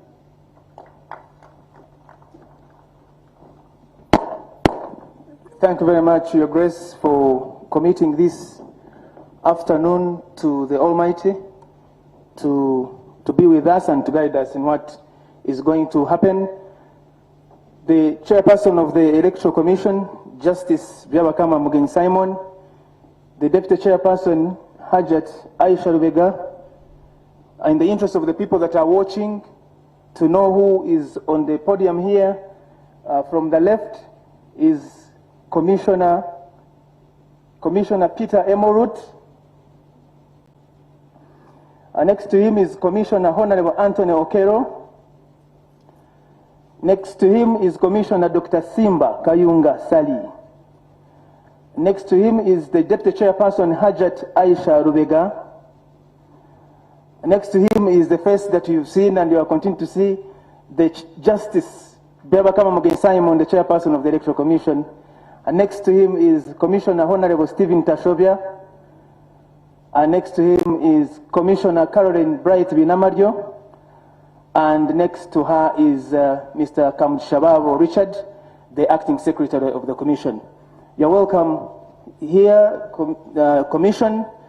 Your Excellencies, heads of missions that are observing these elections, the agents of presidential candidates participating in this presidential election, representatives of political parties, representatives of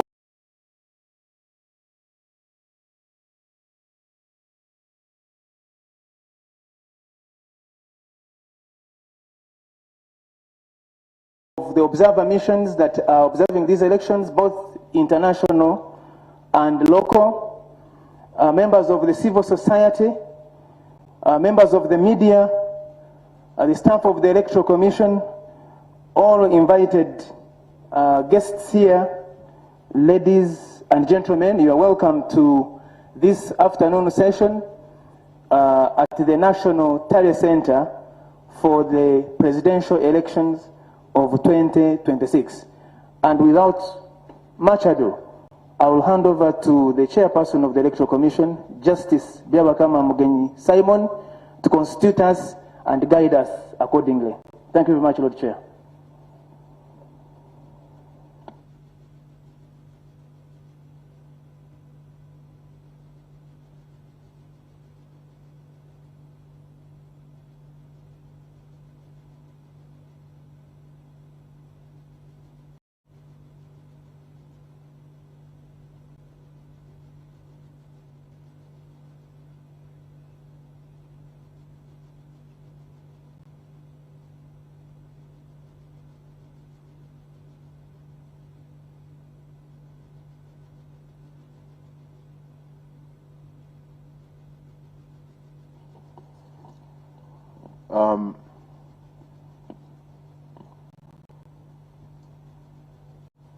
Our distinguished guests, maybe allow me to take special thanks and good luck the former president of the Federal Republic of Nigeria, who is in our midst. He is the head of the African Union Observer Mission to the Uganda General Elections 2026.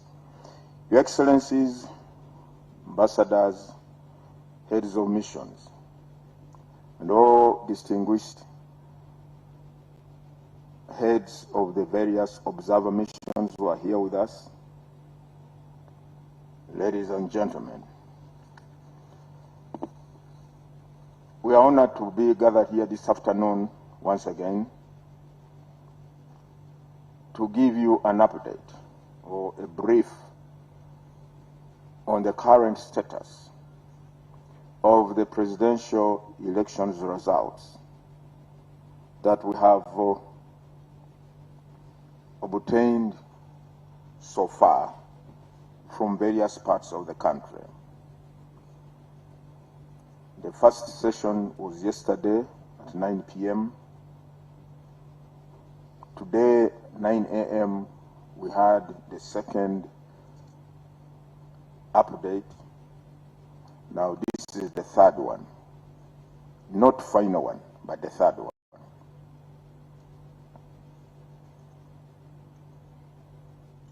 The total number of registered voters on the National Voters Register are 21,649,067. The total number of polling stations where the Ugandans went to cast their votes yesterday are 50,739. The total number of polling stations whose results we have received so far here at the National Tally Center are 30,138, constituting 59.4% of the total number of polling stations. This is the candidate's performance as of this hour. Bulira Frank Kavinga, 29,713, constituting 0.44% of the valid votes cast for the candidates. Kasavante Robert, 20,626, constituting 0.30% of the valid votes cast. Kyagulanyi Sentamu Robert, 1,414,619, constituting 20.71% of the total votes cast. Mabirizi Joseph, 14,106, constituting 0.21% of the valid votes cast. Mugisha Gregory Muntu Oyera, 38,582, constituting 0.56% of the valid votes cast.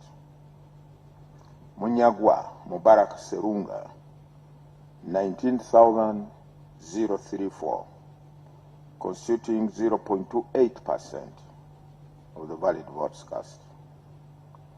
Nandala Mafavi James Nathan, 144,564, constituting 2.12% of the total votes cast. Yoweri Tuhaburwa Kaguta Museveni, 5,148,845,000, constituting 75.38 valid votes cast. The valid votes altogether for all the candidates so far are 60,830,089. 60,830,089. Invalid votes 170,655, constituting 2.44% of the total votes cast. The total votes altogether valid are 7,744,744, constituting 32.34% of the registered voters. Spoiled votes 22,356. Now this is the summary of the total votes per candidate so far. But now we are going to make a presentation of the breakdown of this summary on our screen. Technical, can you come and take through our guests on the breakdown of this data, of the votes, or what the results I have read to our guests this afternoon. Thank you for listening to me.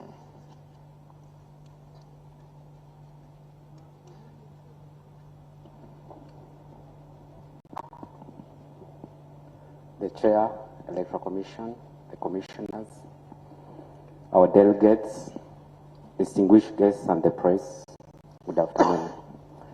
Today I will be presenting the election results visualization system we call ERVS in short. And this ERVS is the one which helps us visualize results right from the national level up to the polling station, so that at the end of the day, a Ugandan or people in this room, utilizing these 4 screens in the room, we are able to see the results that finally aggregate to what the chair of the Electoral Commission Uganda is reading as provisional results. When you interact with this system, the landing page, which we call the dashboard, has a geographical representation of the votes where they're coming from. We have a breakdown that lists candidates depending on the leading candidate by percentage in terms of votes that they received. We have at a glance dashboard that is at the end that is able to display results right from the national level up to the region. So it will allow me to interpret for you the electoral map. As you see on the map, the colors that come up, whether it is yellow or red, this shows the different districts where we received results from the district tally centers, but we show the leading candidate at that specific district tally center that is leading in terms of the number of polling stations that have submitted the results. So that's how you end up seeing at the moment blue and red. The white there, these are water bodies. They are water bodies, and we chose white because it's neutral, as blue, which is normally utilized for visualization of water bodies, is one color for one of our candidates. The middle screen, where we see, for example, the percentages, the highest being 76.38, would display the candidate who's leading at that point. And that is what the Lord Chair has been reading out. And when we go to the region, at the moment we are displaying Uganda region, you look at the voter turnout. And here, it has changed to Kampala City region, but here we look at the registered voters in that specific region, and we see how many turned out, and we are able to calculate a percentage. If you see there, the percentage is 2%, and we're also able to calculate the number of valid votes, meaning that the difference are the invalid votes. We also look at the polling stations that are reporting. We start by indicating the number of polling stations, for example, in that region, and how many have we received results from. And the last visualization card is for specific candidates, presidential candidates in that specific region, where we indicate the candidate, what the percentage they get in terms of votes and their symbol. Allow me to drill down to, you could go, allow me to drill down. We have a section where we go to the electoral map, which allows users, for example, those on laptops in this room, to drill down to the different polling stations or districts. But for purposes of this specific presentation, we shall choose Lango. You can choose Lango region, but any other region you'd be able to visualize. So in Lango, okay, if you could hover, you've chosen Otuge. Could you go back so that we're able to see Lango as a region? So it's okay. Within Lango, it will zoom, and we shall look at the different districts within Lango, but you could hover over Dokolo, for example. Okay. Show names, yes. So you'll be able to see the different ones. So if you are to hover, for example, on Dokolo, okay, so we can be able to see the performance of a candidate in that specific district. And when you look at this card at the moment, you're able to see that Dokolo has 2 constituencies, and you're also able to see the number of polling stations in that specific district, and also to know that how many of these polling stations have reported. It's the same summary, but it's broken down now at district in terms of registered voters, how many were valid votes, and also we show the trend, the performance of the candidate in that specific district, and you're able to interact in this same manner for the rest of the districts. You could, for this purpose, we shall demonstrate up to the polling station for you to be able to understand that the results that are declared at different intervals are a summation of what we get from the different polling stations. So Dokolo, you could go down to, you could choose North, 1 constituency. So the maps are very interactive. You just, at 1 click, you're able to go. So could you go down up to the sub-county in Dokolo? Constituency, North, you could choose North. And then, so you're able to look at the number of the yellow ones or the colored ones are the ones which have polling stations that have submitted results. When you see the ones which are grayed out or white at this point, it means that in those different sub-counties, no polling station so far has submitted results. So when you look at this, at least maybe choose Adok. Adok is one of the parish.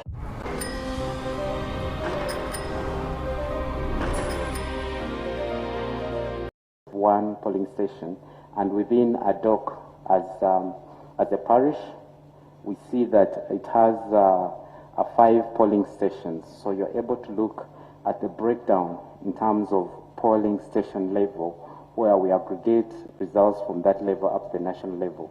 So taking an example of Odea Primary School B, at least we're able to see that we have 692 registered voters, and we had 365 valid voters with 384 voter turnout.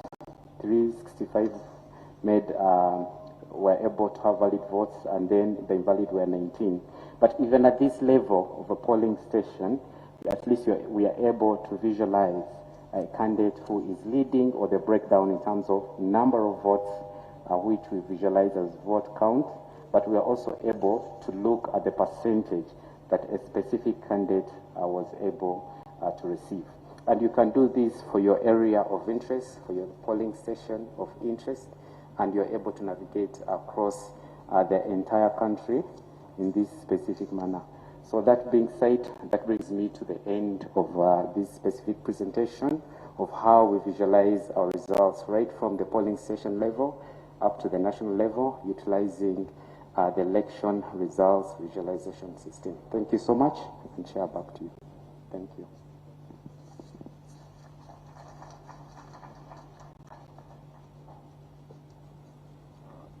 Solomon.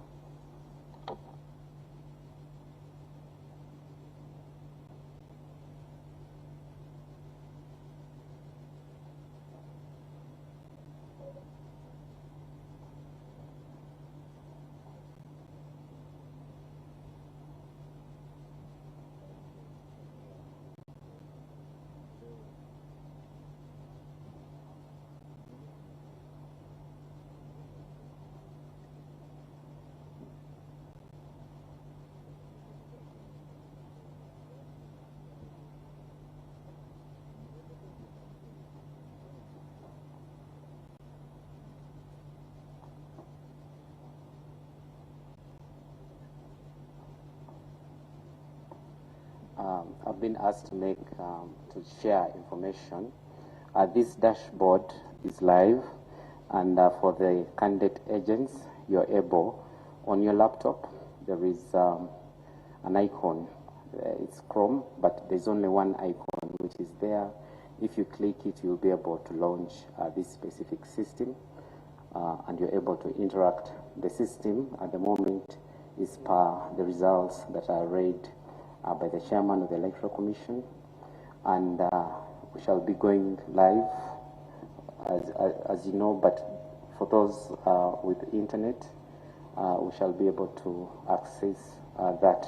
For those who can access outside the country, I'll ask the team to visualize, to share with us the link to this specific system.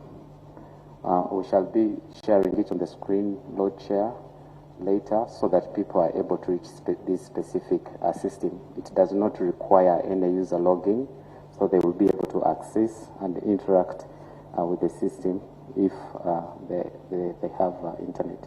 Lord Chair, thank you very much, and that is the information as we share.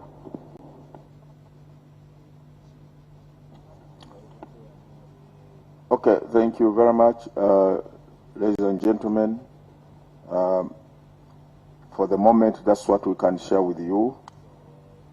And as the Director of Technical Support Services says, there are going to be a live streaming of the results per district. This, therefore, marks the end of this session. The next briefing will be at 6 p.m. after we have received more results, which we'll be sharing with you, or those who will be present, and the nation at large. Once again, I commend you for coming, for having a keen interest in what we are doing and the outcome of yesterday's processes, where Ugandans stand up to vote for their next president. I thank you and see you later.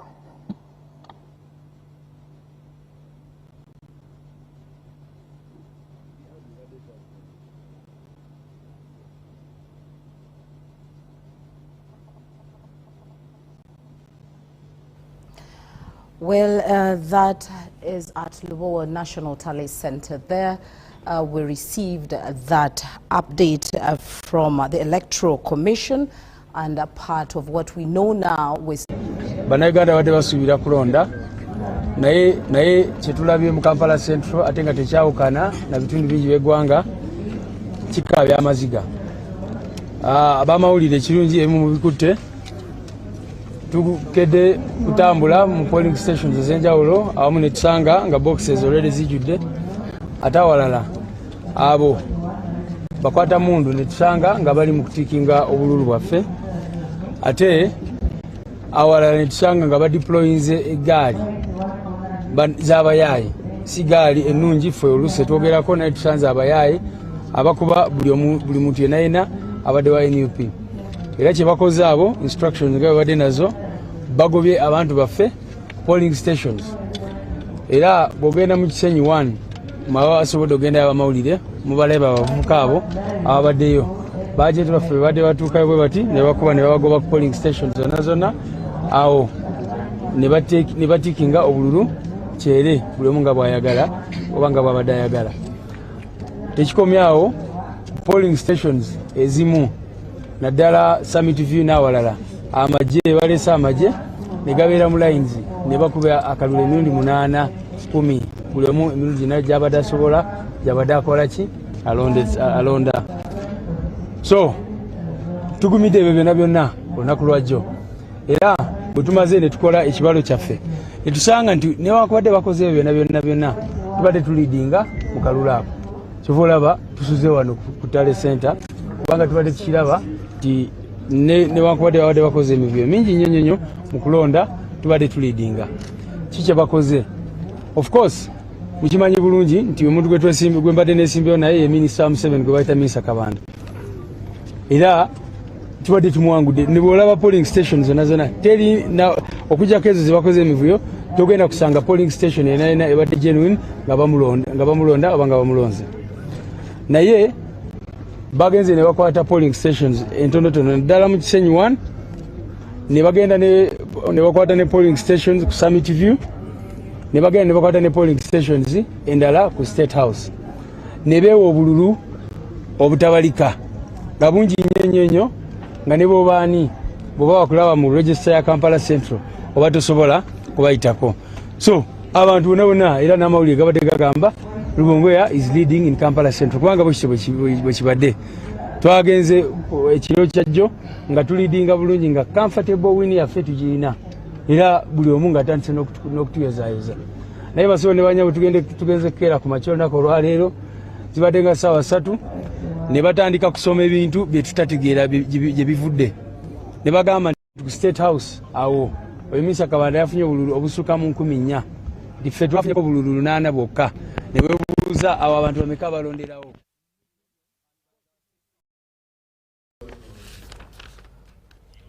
Okay, and that was that update from Kololo, of course, there. And, you know, the opposition is still making noise about how disgruntled they are about the whole exercise. But still, we do have some good, you know, comments from other people that are really appreciating the work of the Electoral Commission.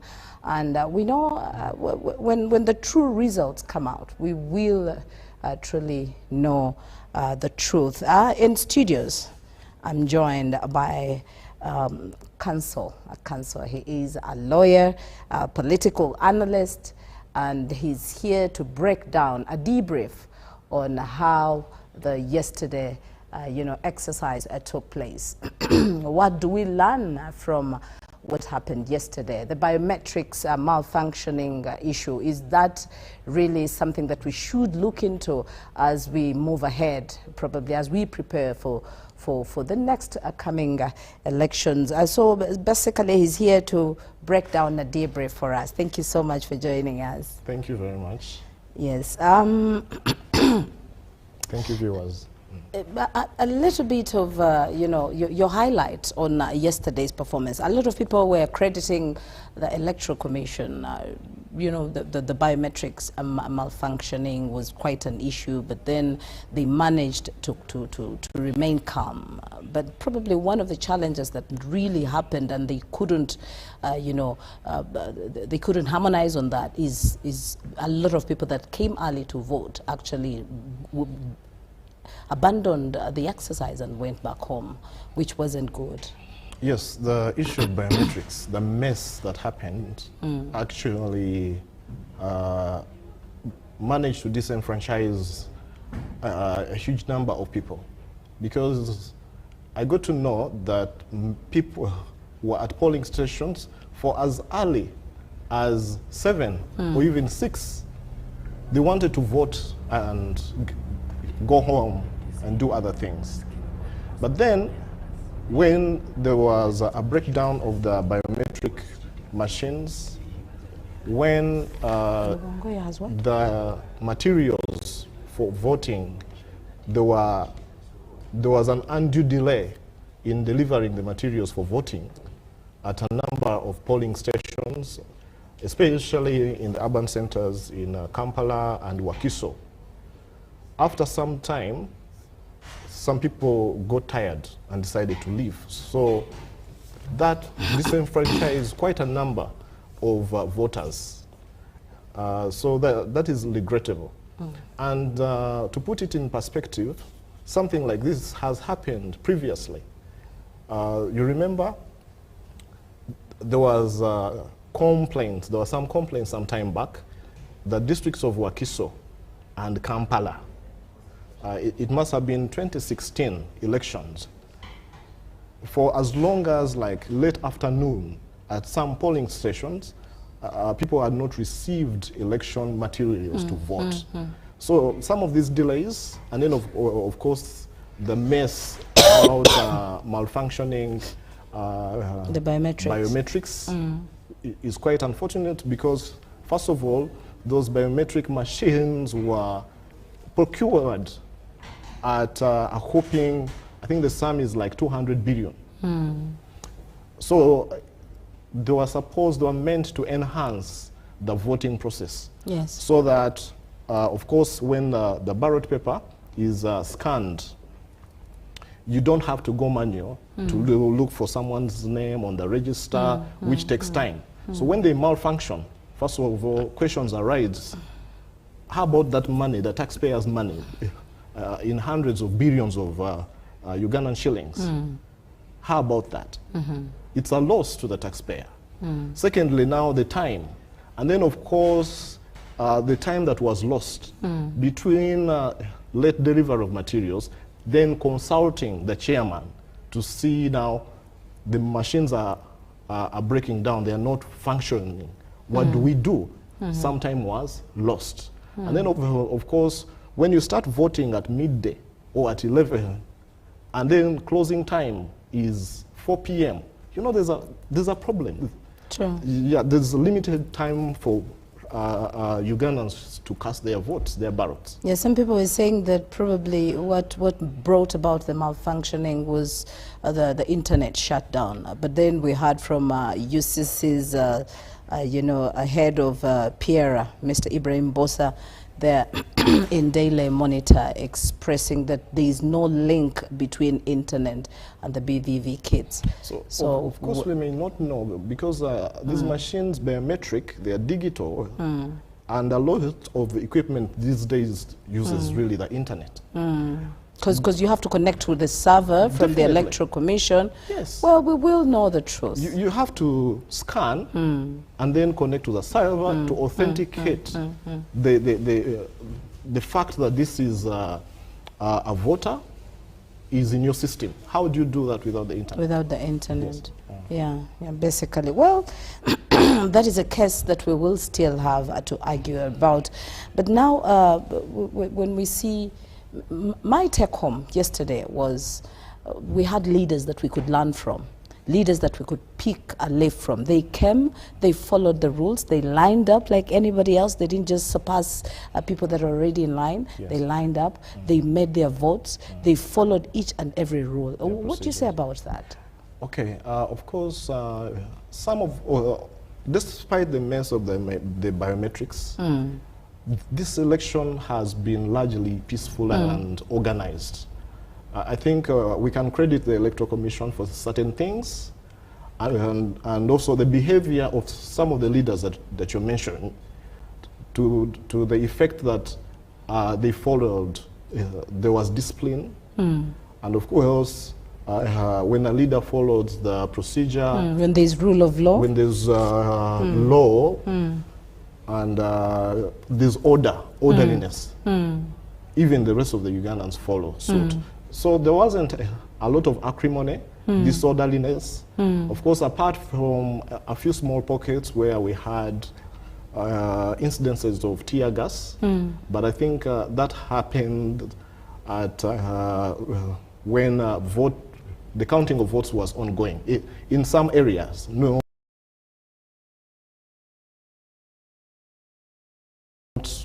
But for the polling exercise, yes, it was largely peaceful and orderly. Now, we have a lot of people that are disgruntled. Lubongoya is speaking on verified information that he was cheated.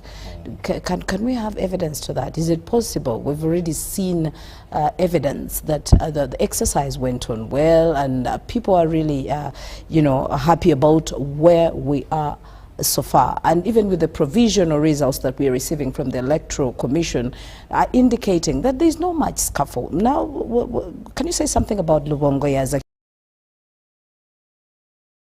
accusations? Of course, I've watched a little bit of what he had to say. He is making a number of allegations that there was ballot stuffing, that certain ballots were coming from some place, but you see, that is his narrative. There hasn't been any independent confirmation of what he's saying. And secondly, I don't, as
of now, it's mostly provisional results that are coming. No winner has been declared yet. So I believe it's a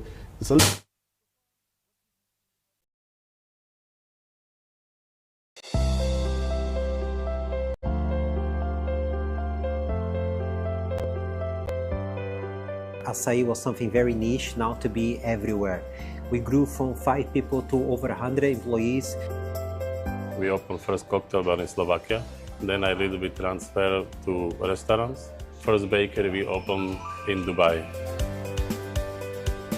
I started just together with my wife with a small bike, and now we are more than 100 people working in the company.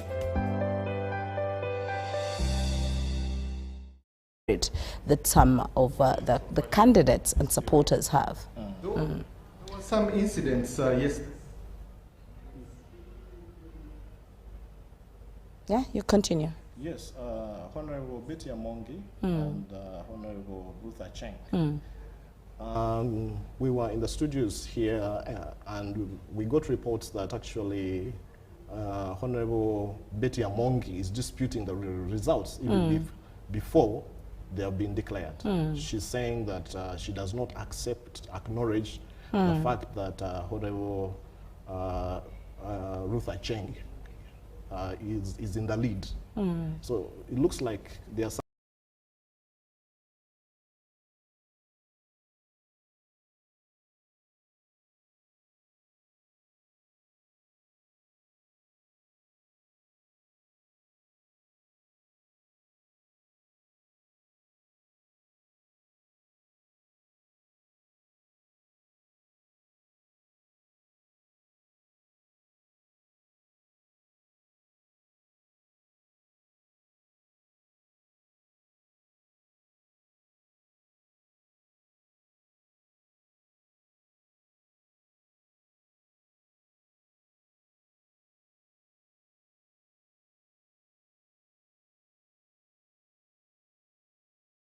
I was trailing the NOPS candidate in that area.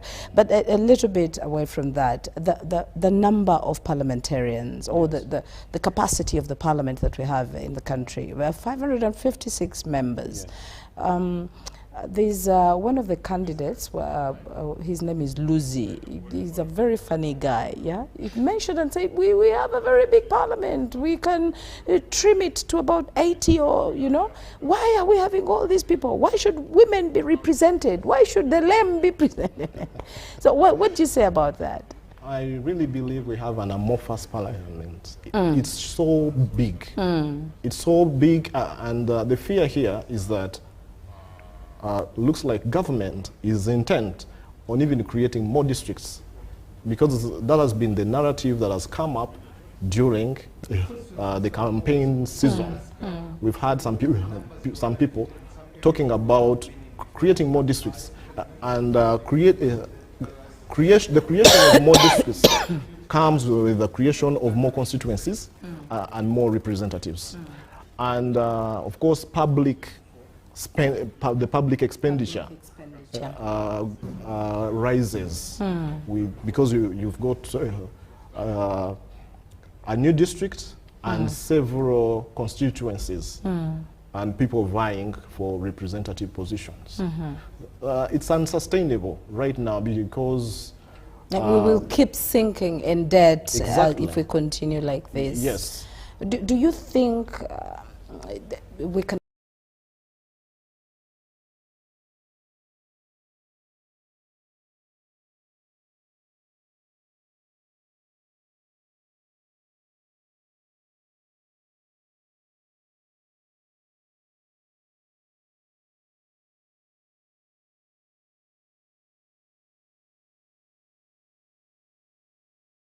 by 76? President Museveni, 76%. But even though he's candidate, he will still be president for the next 6 months until he's sweared in. Yes. Yeah. He's leading by 76%. Yes, 76. Of course, this represents of the 59% of polling station results that have been released by the Electoral Commission. So, if this percentage is maintained, it would be a resounding victory. Very obvious. It would be a landslide for the incumbent. Yes. As you can see the chart there, the chart indicates that he's actually in the lead, and then Noop is coming in next there, and then the Ant. So these are some of the results. Well, I can project this over. Lastly, tomorrow is the last day. We will know the national resistance.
On our chart, this is we've developed something here, and just to look at the national polling station summary, yes, and 30,138 stations reported as per 2:30 p.m. today at Luwowa, and as we can see, 59.4% so far.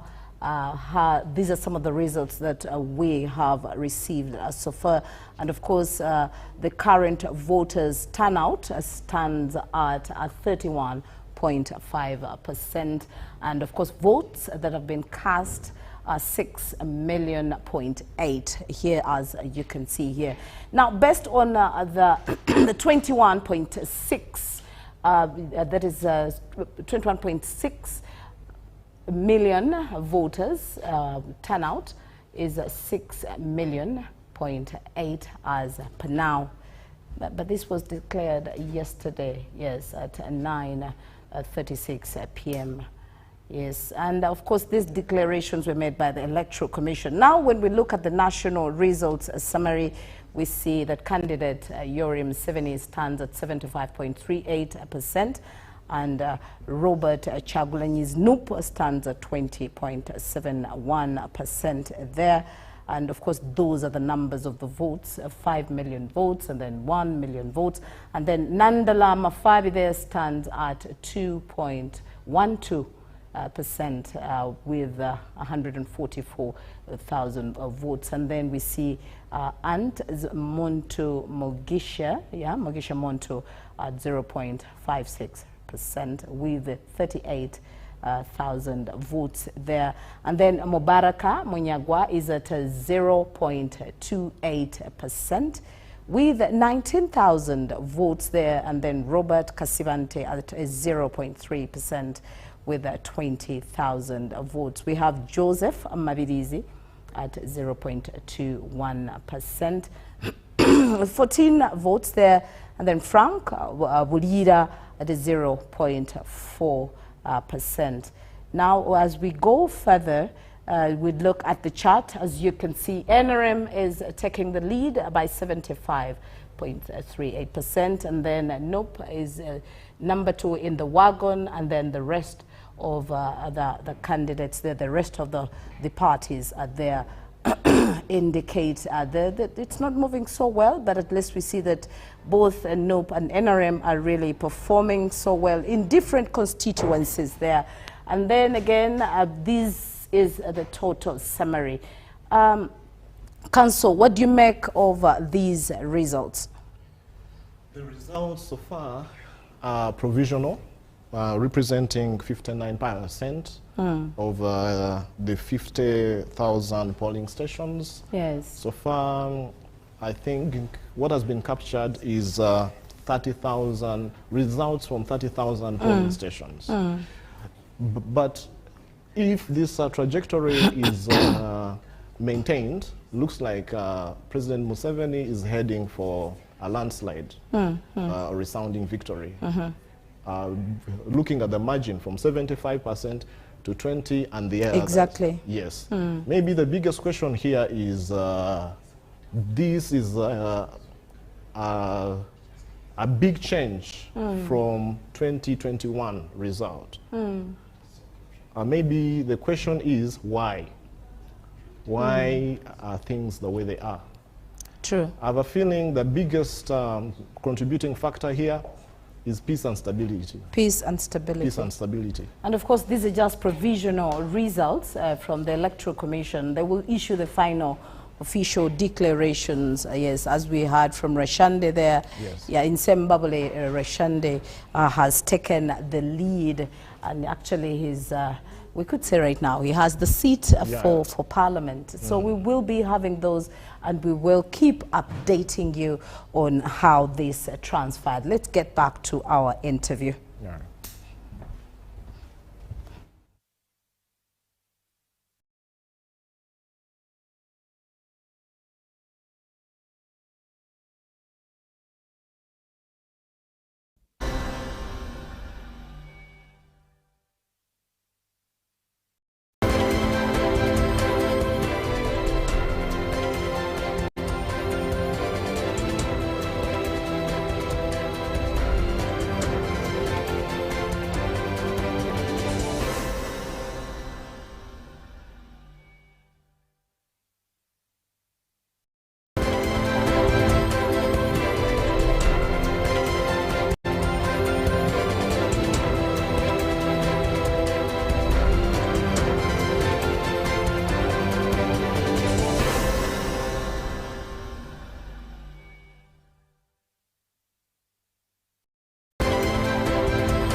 Reverend Dr. Stephen Samuel Kazimba Mugalu, the 9th Arch of Uganda, but also Chair of Uganda. It is your God-given opportunity to go. Some people are wondering whether this is just it. Not only that, it's a biblical mandate. Proverbs 18, the Bible says, casting a vote or disputes. So, casting a vote is biblical, God-given. Now I want to call upon all Ugandans. In the morning, wake up, go and vote, because it is your God gift. But also I want to invite that people, everybody, we keep the peace. Peace is very, very important. We belong to different parties. Ugandans, we should remember that voting is just an event. It's a seasonal thing to a time. And once it's done, we put leaders in place, life must continue. No reason of hating, no reason of hatred, or even fighting. The security agencies, please do of protecting the people, so that after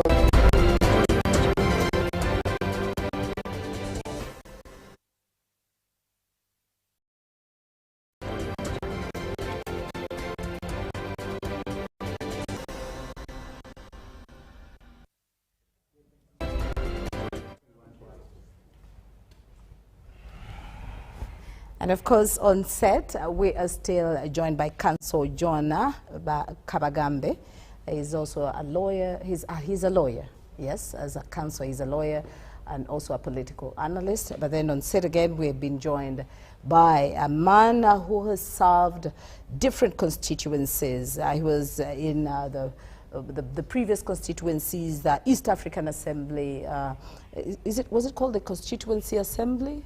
The Constituent Assembly. The Constituent Assembly. Enacted and promulgated and, the Constitution. And he has served democratically, and right now he is retired, NRM supporter, but also a political analyst in that angle. Thank you so much for joining the set. Thank you very much. It's a pleasure joining you. Well, provisional results. I'll start with you because we've enjoyed ourselves here with Council. So provisional results across the country are showing that the yellow color is actually taking the lead, and then NOP is coming next. But of course, yesterday, by news time, we had some political analysts commending the Electoral Commission for handling chaos when it comes to the biometrics, the BVV kits. And that was something that would spark a little bit of violence, at the polling stations. But now when we look at the provisional results, it's actually alarming. It has revealed unexpected outcomes, from different candidates. The ones we hoped that probably would lead the wagon or even win, in declarations, it's a different music. Yeah, thank you very much. The trends as they are, first of all, fraternal greetings to all those that are viewing us and following this program. Thank you for making time and being part of a conversation of this nature. I'd like to salute my members of the panel and the moderator, and I'm glad to be part of this panel. What we are witnessing is not surprising.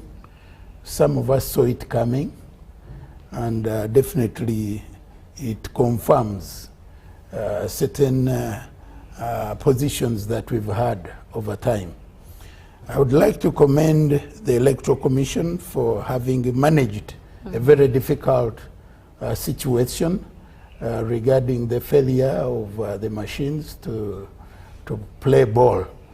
That decision that we go manual was necessary and most desirable to avert any unforeseen trends and behavior. So that was a function of good leadership. Taking responsibility, owning up, and taking a decision. And the decision they Though took it was... impacted a little bit on the voter turnout. Yeah, it did, but it was better than taking no decision at all. True. Because one, it was legally well grounded, because the machine goes to confirm what is on the ballot vote, paper. yeah, on the voter register. On the voter register. And once you have the voter register, which is guaranteed within our legal framework, the machine just goes to take the verification to the highest level, creating highest levels of accountability and transparency. Sure. But the data is definitely one that is provided in the voter register. And once you have it, you are able to do what you can do with the machine. But with the machine alone, and you don't have the voter register, you can't do either way. So that was a very good decision. But regarding the trends as we see them, a strategic and good campaign is based on 4 pillars. And with that, you can be able to predict.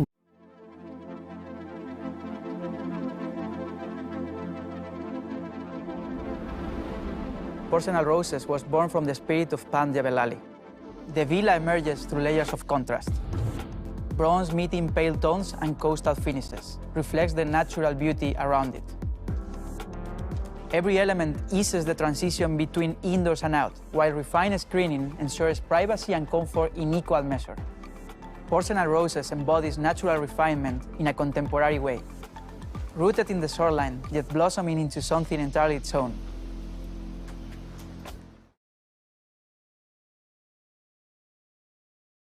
And some good degree of expertise in managing public affairs. Besides that, this time around as NRM all together, you joined hands and rallied together behind President Yoweri Museveni. I think that was much support in different constituencies. Yeah, and I'm going to come to that. So the first is candidate. You need a sellable candidate. And that is... he does. Now the second pillar is the message. After having a good candidate, what message are you sending? Even if you are promoting a product, even if you are promoting a service, you must have a good message that promotes the service, that promotes. Sure. So you have a candidate, a good one, but what message do you use to promote that candidate? And the message was well thought out. True. You know, protecting the gains. The gains. That kind of mantra speaks to everyone. It speaks to the high and mighty, it speaks to the ordinary people, it speaks to the middle class, it speaks to everyone. Because during his tenure, different people have made different aspects of achievements in their lives. And that speaks directly. So when you say, let's go vote him and be able to protect the gains. I just want to give one example of an interesting dimension. Just university education. When I was in university, we had Makerere alone, just one university. And there are so many colleagues with whom were in senior 6 who didn't make it to the university because the policy was restrictive. When university, you had to get very good grades, extremely good, in order to be admitted. There are people who passed and would be able to be admitted because of limitation. They ended up not joining university, and many of them didn't even get degrees. But with the policy that liberalized university education, right now, there are those parents who would never have had their children graduating. That is a gain. There are those so many thousands, because now you get a year we graduate over 50,000. Now all those, when you talk about gains, someone graduated because of that, he's got a job because of that, that is a gain. It is elastic. It is not restrictive. There are those who have been able to get different achievements. So that message speaks to many people. And it is well informed by the different pillars that make the message. When you talk about peace and stability and security, that is the mother of all gains. And that gain appeals to each and every Ugandan, because with the peace, you are able to do so many things. The sky is the limit. Everyone has been able to achieve. And interestingly, on a light note, one of the candidates, who is a very popular person in the creatives, very popular, and I agree, but that is part of the gain. The environment that has allowed him to thrive has been part of the peace and the security.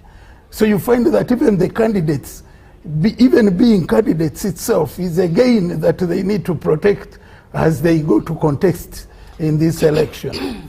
Then from there you have development, you have wealth creation, you have job creation, you have markets, you have service delivery, and you have strategic security. Now those are the 7 pillars that make the mantra of the message. That message was so clear, it was unambiguous, was straight, it connected with the majority, it made sense, it was timely, it was most desirable. So with that, you can't go wrong. The third pillar of a good campaign are structures. Because once you have a good candidate and you have a good message, how does that message make a trickle-down effect up to the real beneficiary, the ordinary person in the village?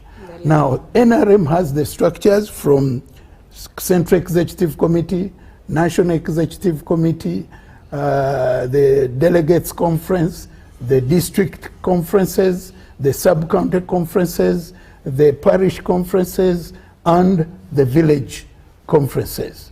Now, the message that was well packaged went through a very clear trajectory up to the beneficiaries of the message. And that message was well packaged, was scientifically arrived at, and it made a lot of sense. It was mathematical, because we worked on the basis of numbers. We didn't want any guesswork, any projections that are not scientifically supported. So what happened is that we agreed that for us, we are going to use 2 mathematical signs, the addition and the multiplication. And we totally worked against subtraction and division. So we went down to the parish where we had 63 leaders at the village level, and they got the message as packaged. And being the 63, we have 72,000 villages of NRM. Now 63 times 72, you get something like 4 million. Now that is 4 million of votes of leaders. You haven't even gone to supporters and the people that they bring. That is very scientific. So what was announced at 9 was basically a representation of the leaders before even going to the supporters and the members of the party. So with that, we went with what we called the parish mobilization model. We went to all the parishes of this country. And this was good because we engaged the entire country at the same time. I'm allowing you to talk because you're making quite a fundamental expressions, especially when it comes to to accountable governance. Yes. And this is what we want. But when we travel a little bit backward in the previous campaigns, it wasn't like this. This time around, NRM did it a bit different. What broke the ice? Yeah, you know, when you are going for any engagement, you ask yourself 3 questions. The first question is, what is it that we are doing that we should continue doing? Which means it's working. The second question is, what is it that we are doing that we should stop doing? Which value? It's not useful. So you should drop it. Then question number 3 is, what is it that we've not done that we should start doing? Don't you think we as the ruling party, we do have enough resources to actually support every activity, every initiative that we want to put out there? And probably the others are on the other side, on the negative side. They may not have enough resources to achieve all these, you know, strategies that you're talking about? No. The strategy is mainly brain work. You don't have to. You just don't have need to. funds. You just have to get the right brains. Most of the things have been done pro bono on a voluntary basis. These ideas, we even did some survey, and the survey was initiated by members of the party, not sponsored by anyone. So you need to be strategic. You need to get the right people in the right places to derive the right at the response. right time. So we did that. We asked ourselves those 3 questions, and we realized that we've always had a campaign team, you know, national task force. And we are like, has it worked to the best? Are there gaps that we could fill? So this time around, we said, look, we have these structures. These structures have people that man them. You have the SEC with members, you have the NEC with members, you have the delegates conference with members, you have members at the district level, sub-county level, parish, and the village. And we're like, what is it in for them in this campaign? How are we going to deliver a mass kind of message without involving the structures? So this time around, we had you had to go back to the round table and revise. We've never used the structures, and that's why we are making it good, because the structures owned the message, the structure owned the process, the structure owned the procedures, and we gave them tasks. True. Because we said you are 63 on the village. Can you fail to get 2 people to convince? Okay. We told them, we gave them a task that each one of you should bring at least 10 people. Now that was very strategic. And from that we said, where do you get the 10 people? He said, you can get 10 people from your family, immediate or extended. You can get people from your place of work. You can get people from your OGs and OGs.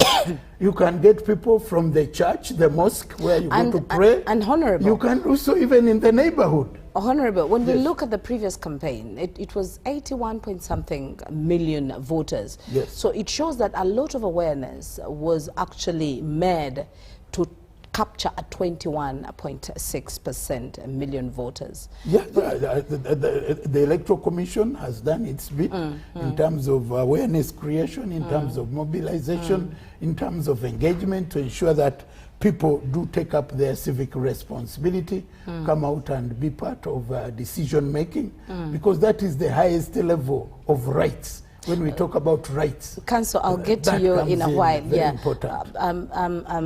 I'm still interested in some of these areas that I think that our Honorable Mike can actually express more. Now, the issue of before you came in, we had talked about the capacity of our parliament, 556 members, and it looks like we're having more constituencies being developed in the near future. Don't we think, as small as we are, Uganda, do we really need that much of a big, parliament, considering the fact that we are debt burdened? I belong to the school of thought that is in favor of a small, efficient, and effective parliament that is well facilitated, yes, that is well supported in terms of research, in terms of... So I'm not quite excited about the numbers. And that is creating a bigger problem. True. Because now people are looking at parliament as the fastest means to amassing wealth. So it is becoming careerism. It is losing the service element. I want people who are ready to serve effectively and efficiently. One, the bigger the parliament, the less the unit time for contribution. We can borrow leave from, from the African region. Because right now, they give you 3 minutes. What is the quality and quantity of that debate? Of 3 minutes. Even before you finish your preamble, the bell has gone. Bell has already so for me, rung. I'm not in favor of a big parliament. I really want us to get a parliament that is efficient and effective. But trimmed down from down to good numbers, because the numbers don't really add much in terms of the that is efficient and effective. But trimmed down from trimmed down to 156, good numbers, yes. because the numbers don't really